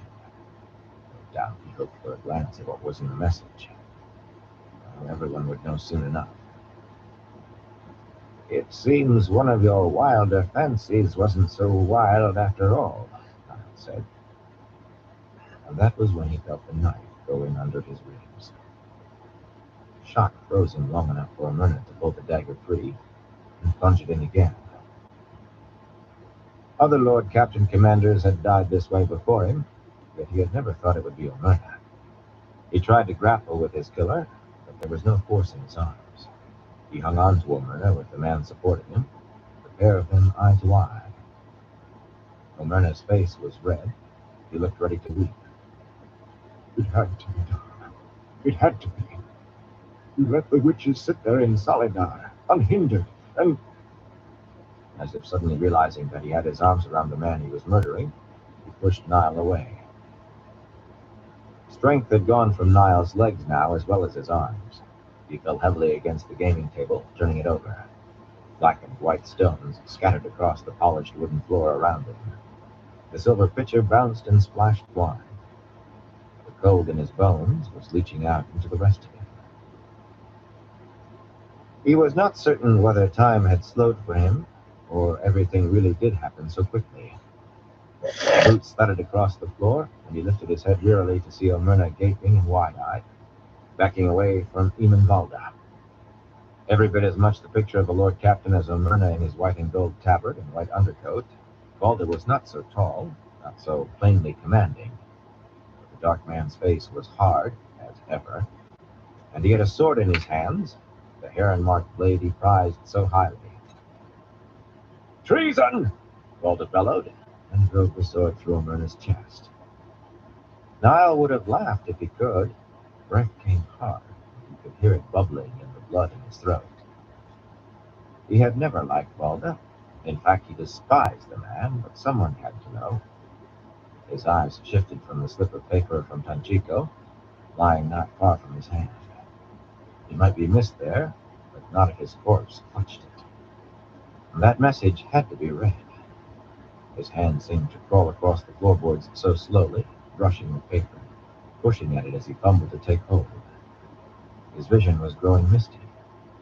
He tried to force himself to see. He had to. The fog was thicker. Part of him tried to shake that thought. There was no fog. The fog was thicker, and there was an enemy out there, unseen, hidden, as dangerous as Althor or more. The message. What? What message? It was time to mount and outsword. Time for one last attack. By the light, win or die, he was coming. He tried to snarl. Balder wiped his blade on Amyrna's tabard and suddenly realized the old wolf still breathed. A rasping, bubbling sound. Grimacing, he bent to make an end. The gaunt, long-fingered hand caught his arm. Would you be Lord Captain Commander now, my son? Asunawa's emaciated face belonged on a martyr, yet his dark eyes burned with a fervor to unnerve even those who did not know who he was. You may well be, after I attest that you killed Patron Niles' assassin, but not if I must say that you ripped open Niles' throat as well. Baring teeth in what could pass for a smile, Balder straightened. Asunawa had a love of truth, a strange love. He could tie it into knots, or hang it up and play it while it screamed, but so far as Balder knew, he never actually lied. A look at Niles' glazed eyes and the pool of blood spreading beneath them satisfied Balder. The old man was dying. Me, Asunawa? The High Inquisitor's gaze burned hotter as Asunawa stepped back, moving the snowy cloak away from Niles' blood. Even a Lord Captain was not supposed to be that familiar. I said me, my son. You have been oddly reluctant to agree that the witch Morgaze must be given to the hand of the light. Unless you give that assurance, Morgaze is needed yet. Breaking in gave Balder considerable pleasure. He did not like questioners, the hand of the light as they called themselves. Who could like men who never met an enemy not disarmed and in chains? They held themselves apart from the children, separate. Asunawa's cloak bore only the scarlet shepherd's crook of the questioners, not the flaring golden sun of the children that graced his own tabard. Worse, they seemed to think their work with racks and hot irons was the only true work of the children. Morgaze gives us Andor, so you cannot have her before we have it. And we cannot take Andor until the prophet's mobs are crushed. The prophet had to be first, preaching the coming of the dragon reborn, his mobs burning villages too slow to proclaim for Althor. Niles' chest barely moved now. Unless you want to trade Amadisia for Andor instead of holding both. I mean to see Althor hung and the White Tower ground to dust, Asunawa.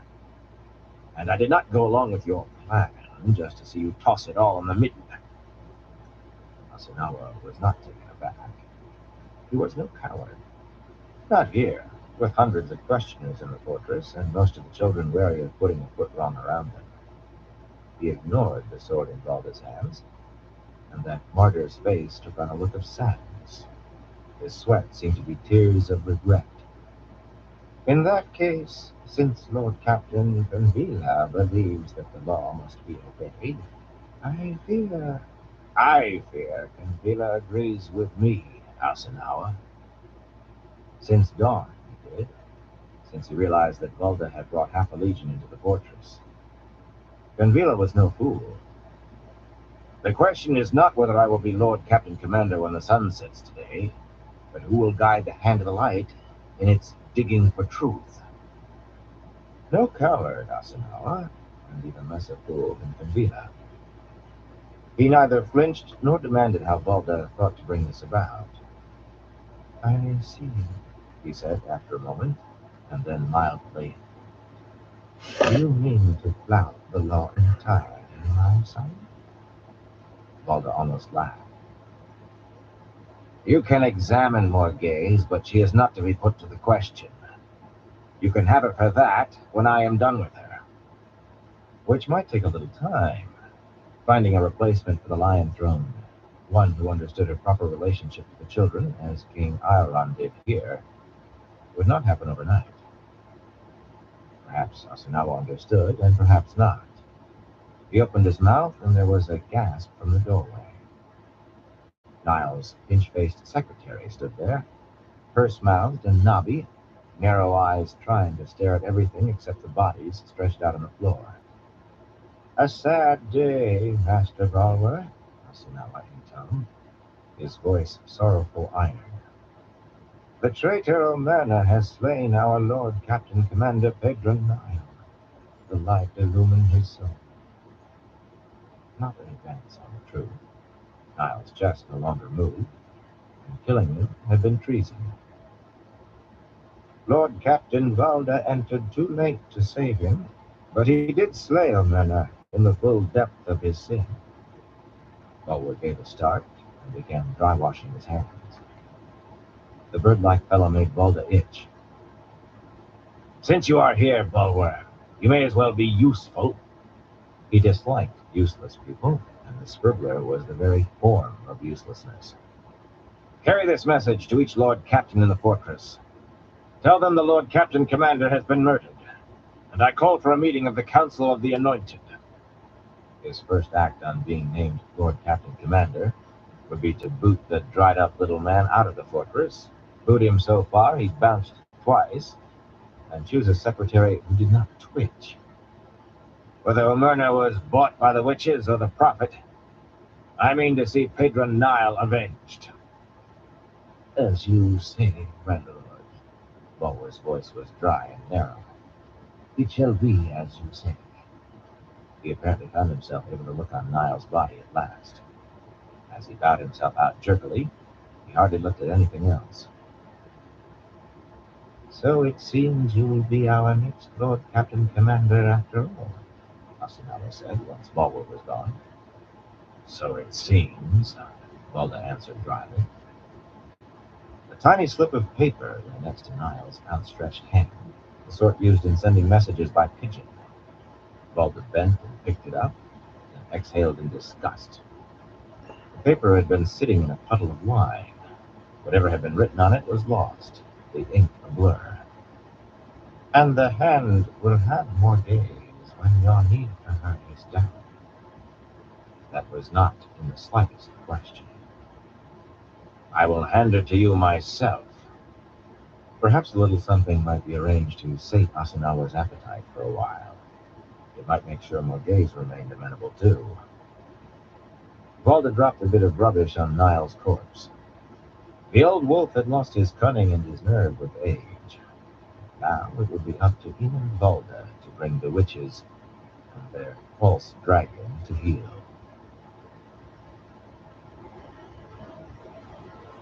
Flat on his belly on a rise, Gowan surveyed disaster beneath the afternoon sun. Demise Wells lay miles to the south now, across rolling plain and low hills, but he could still see the smoke from burning wagons. What had happened there, after he led what he could gather of the younglings in breaking out, he did not know. Althor had seemed well in charge, Althor and those black-coated men who appeared to be channeling, taking down Aes Sedai and Aiel alike. It had been the realization that sisters were fleeing that told him it was time to go. He wished he could have killed Althor. For his mother, dead by the man's doing. Egwene denied it, but she had no proof. For his sister, if Min had spoken the truth, it should have made her leave the camp with him, whatever she wanted. There was too much she should have done differently today. If Min was right, and Elaine loved Althor, then that dreadful fate was reason enough to kill. Maybe the Aiel had done the work for him. Doubted it. With a sour laugh, he raised the tube of his looking-glass. One of the golden bands bore an inscription, "From Morgaze, Queen of Andor, to her beloved son Gowan. May he be a living sword for his sister and Andor." Bitter words now. There was not much to see beyond sere grass and small scattered clumps of trees. The wind still gusted, raising waves of dust. Occasionally a flash of movement in the crease between squat ridges spoke of men on the move. Aiel, he was sure. They blended with the land too well to be green-coated younglings. The lights end that more had escaped than those he had brought out. He was a fool. He should have killed Althor. He had to kill him. But he could not. Not because the man was the dragon reborn, but because he had promised Egwene not to raise a hand against Althor. So lowly accepted, she had vanished from Kyrian, leaving Gawain only a letter that he had read and reread until the paper was ready to tear along the folds. And he would not be surprised to learn she had gone to aid Althor in some way. He could not break his word, least of all to the woman he loved. Never his word to her, whatever the cost to himself. He hoped she would accept the compromise he had made with his honor. He had raised not a hand to harm, but none to help either.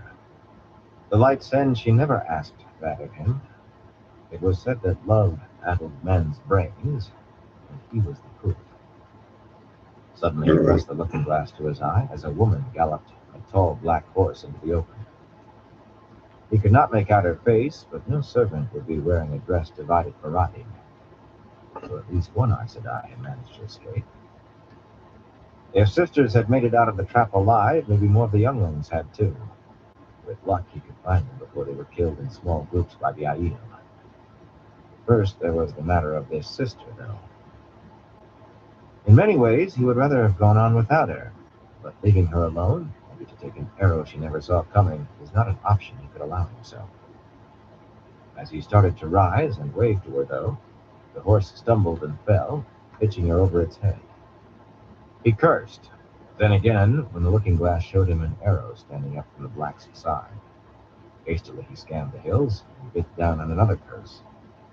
Maybe 24 veiled Aiel stood on a crest staring toward downed horse and rider, less than 100 paces from the Aes Sedai. Quickly he glanced back. The sister rose unsteadily to her feet.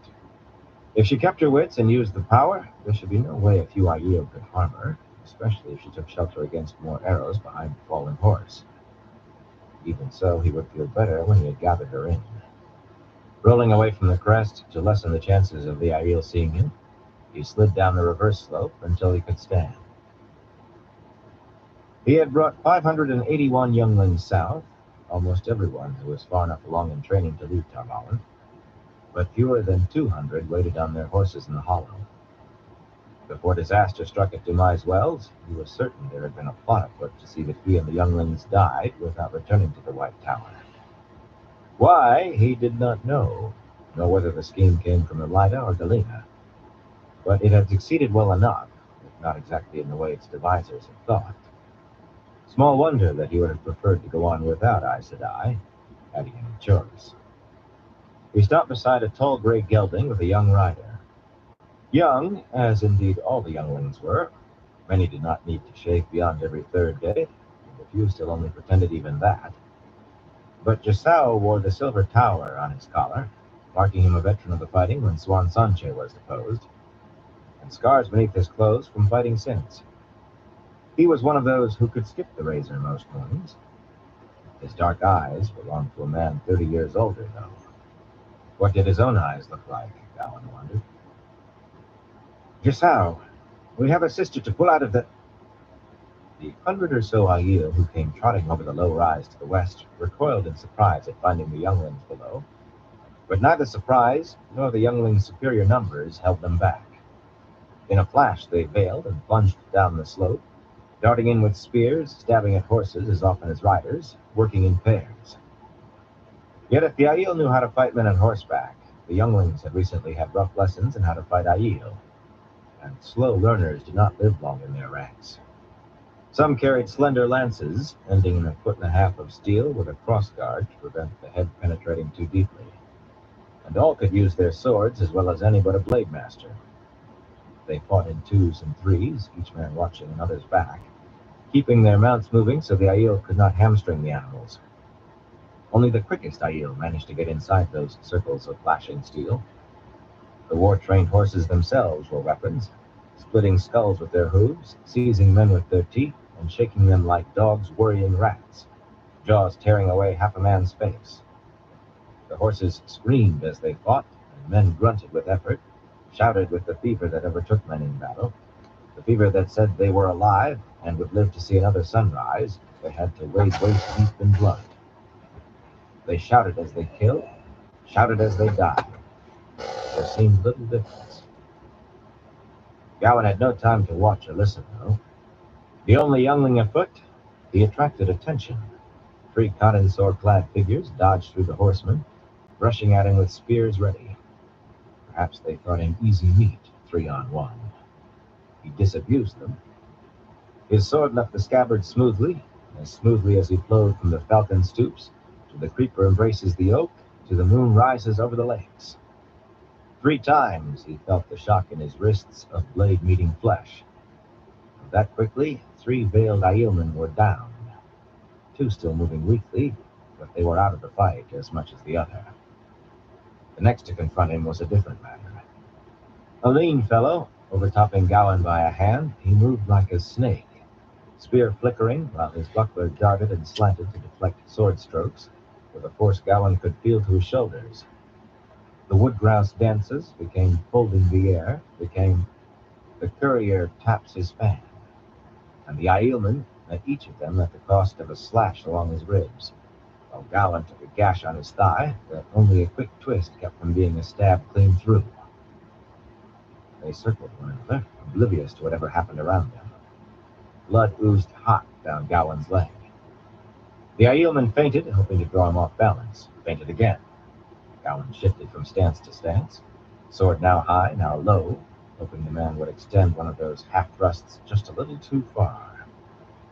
In the end, it was chance that decided matters. The Aielman abruptly stumbled a step, and Gowan ran him through the heart before he even saw the horse that had backed into the man. Once he would have felt regret. He had grown up believing that if 2 men must fight, the duel should proceed honorably and cleanly. More than half a year of battles and skirmishes had taught him better. He put a foot on the Aielman's chest and wrenched his blade free. Ungallant but fast, and in battle, slow was often dead. Only, when his sword was free, there was no need for speed. Men were down, younglings and Aielmen, some groaning, some still, and the rest of the Aiel streaming away to the east, harried by 24 younglings, including some who should know better. "Hold!" he shouted. If the idiots allowed themselves to become separated, the Aiel would cut them to dog meat. "No pursuit! Hold, I said! Hold, burn you!" The younglings pulled up reluctantly. Jisao reined his gelding around. "They just thought to cut a path through us on the way wherever they're going, my lord." His sword dripped red from half its length. Gowan caught the reins of his own bay stallion and swung into the saddle, not waiting to clean or sheathe his blade. No time to see who was dead, who might live. "Forget them! That sister is waiting for us. I'll keep your half-troop to look after the wounded. And watch those Aiel. Just because they are dying doesn't mean they have quit. The rest, follow me!" Hal saluted with his sword, but Gowan was already digging in his spurs. The skirmish had not lasted long, yet too long, however short. When Gowan reached the crest, only the dead horse was to be seen, its saddlebags turned out. Scanning through his looking-glass revealed not a sign of the sister, the Aiel, or anything else living. All that moved was wind-blown dust, and a dress on the ground near the horse, stirring in the gusts. The woman must have sprinted to be so completely out of sight so quickly. "She can't have gone far, even running," Jisao said. "We can find her if we fan out." "We'll search after we see to the wounded," Gowan replied firmly. He was not about to split up his men with Aiel rolling loose.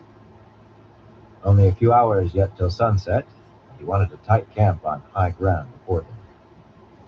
It might be as well if he did manage to find a sister or two. Someone was going to have to explain this catastrophe to Elida. And he would as soon it was an Aes Sedai facing her wrath, not him. Turning his bay with a sigh, he rode back down to see what the butcher's bill had been this time. That had been his first real lesson as a soldier. You always had to pay the butcher. He had a feeling there would be bigger bills due soon. The world would forget Dumai's wells in what was coming. Chapter 1. I Chazaline. The wheel of time turns, and ages come and pass, leaving memories that become legend. Legend fades to myth, and even myth is long forgotten when the age that gave it birth comes again. In one age, called the Third Age by some, an age yet to come, an age long past, a wind rose in the great forest called Rain Wood. The wind was not the beginning. There are neither beginnings nor endings to the turning of the wheel of time, but it was a beginning. North and east the wind blew, as the searing sun rose higher in a cloudless sky. North and east through parched trees with brown leaves and bare branches, through scattered villages where the air shimmered from the heat. The wind brought no relief, no hint of rain, much less snow. North and east it blew, past an ancient arch of finely worked stone that some said had been a gateway to a great city, and others a monument to some long-forgotten battle. Only weathered, illegible remnants of carving remained on the massive stones, mutely recalling the lost glories of storied Coromanda. A few wagons trundled by in sight of the arch along the Tarvalin Road, and folk afoot shielded their eyes from dust raised by hooves and wagon wheels, driven by the wind. Most had no idea where they were going, only that the world seemed to turn somersaults, all order ending where it was not gone already.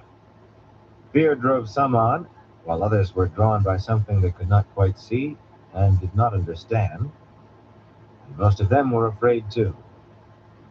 Onward the wind traveled, across the gray-green river Aranon, heeling ships that still carried trade north and south, for there had to be trade even in these days, though none could be sure where it was safe to trade.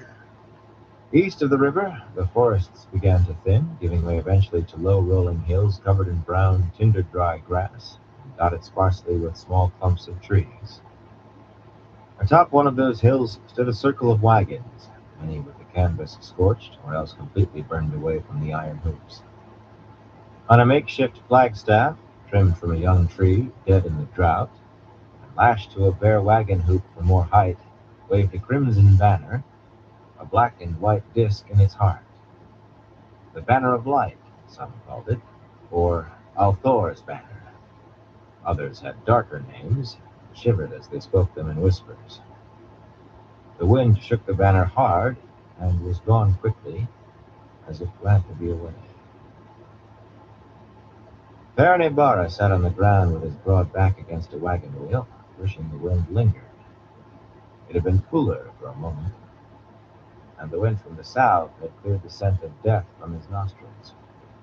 A scent that reminded him where he was supposed to be, the last place he wanted to be.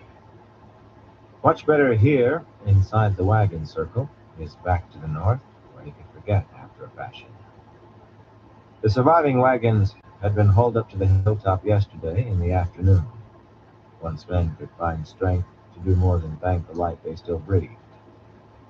Now the sun climbed again, and the heat with it. Irritably, he scratched at his short curly beard. The more he sweated, the more it itched.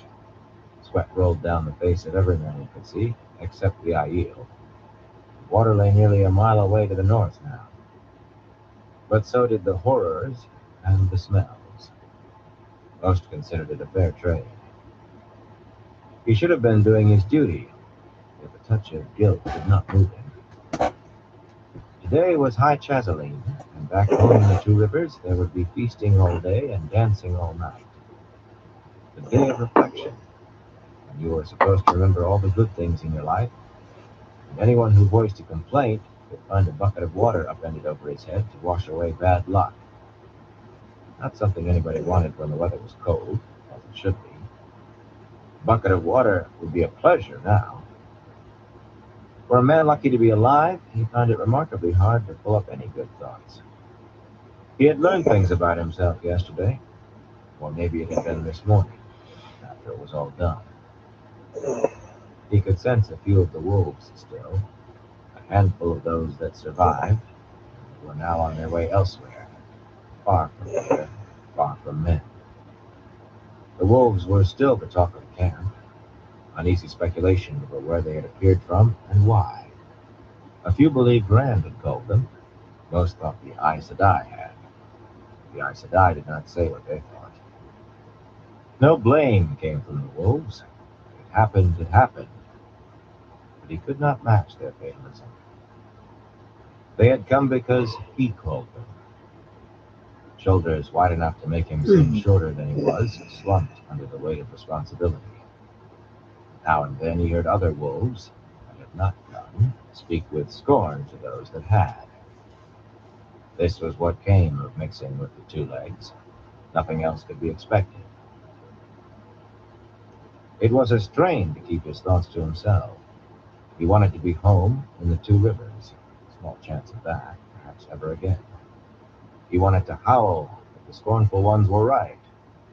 He wanted to be with his wife anywhere at all, and everything the way it was before. The chances of which seemed little better, maybe worse.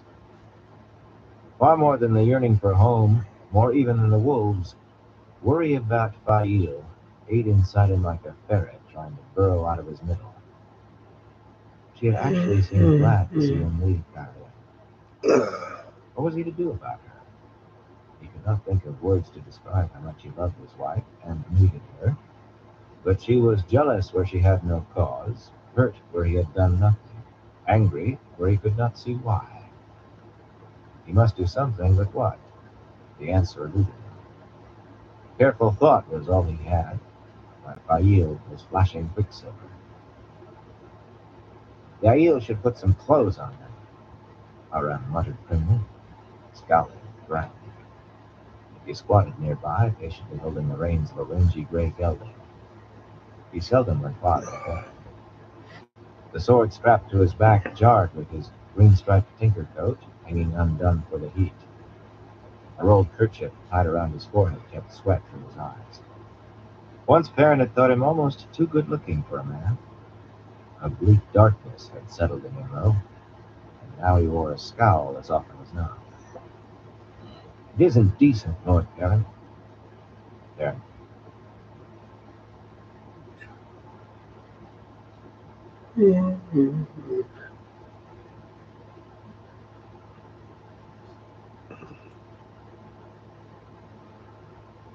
Alright, everyone, I'm gonna call and answer this stream for tonight.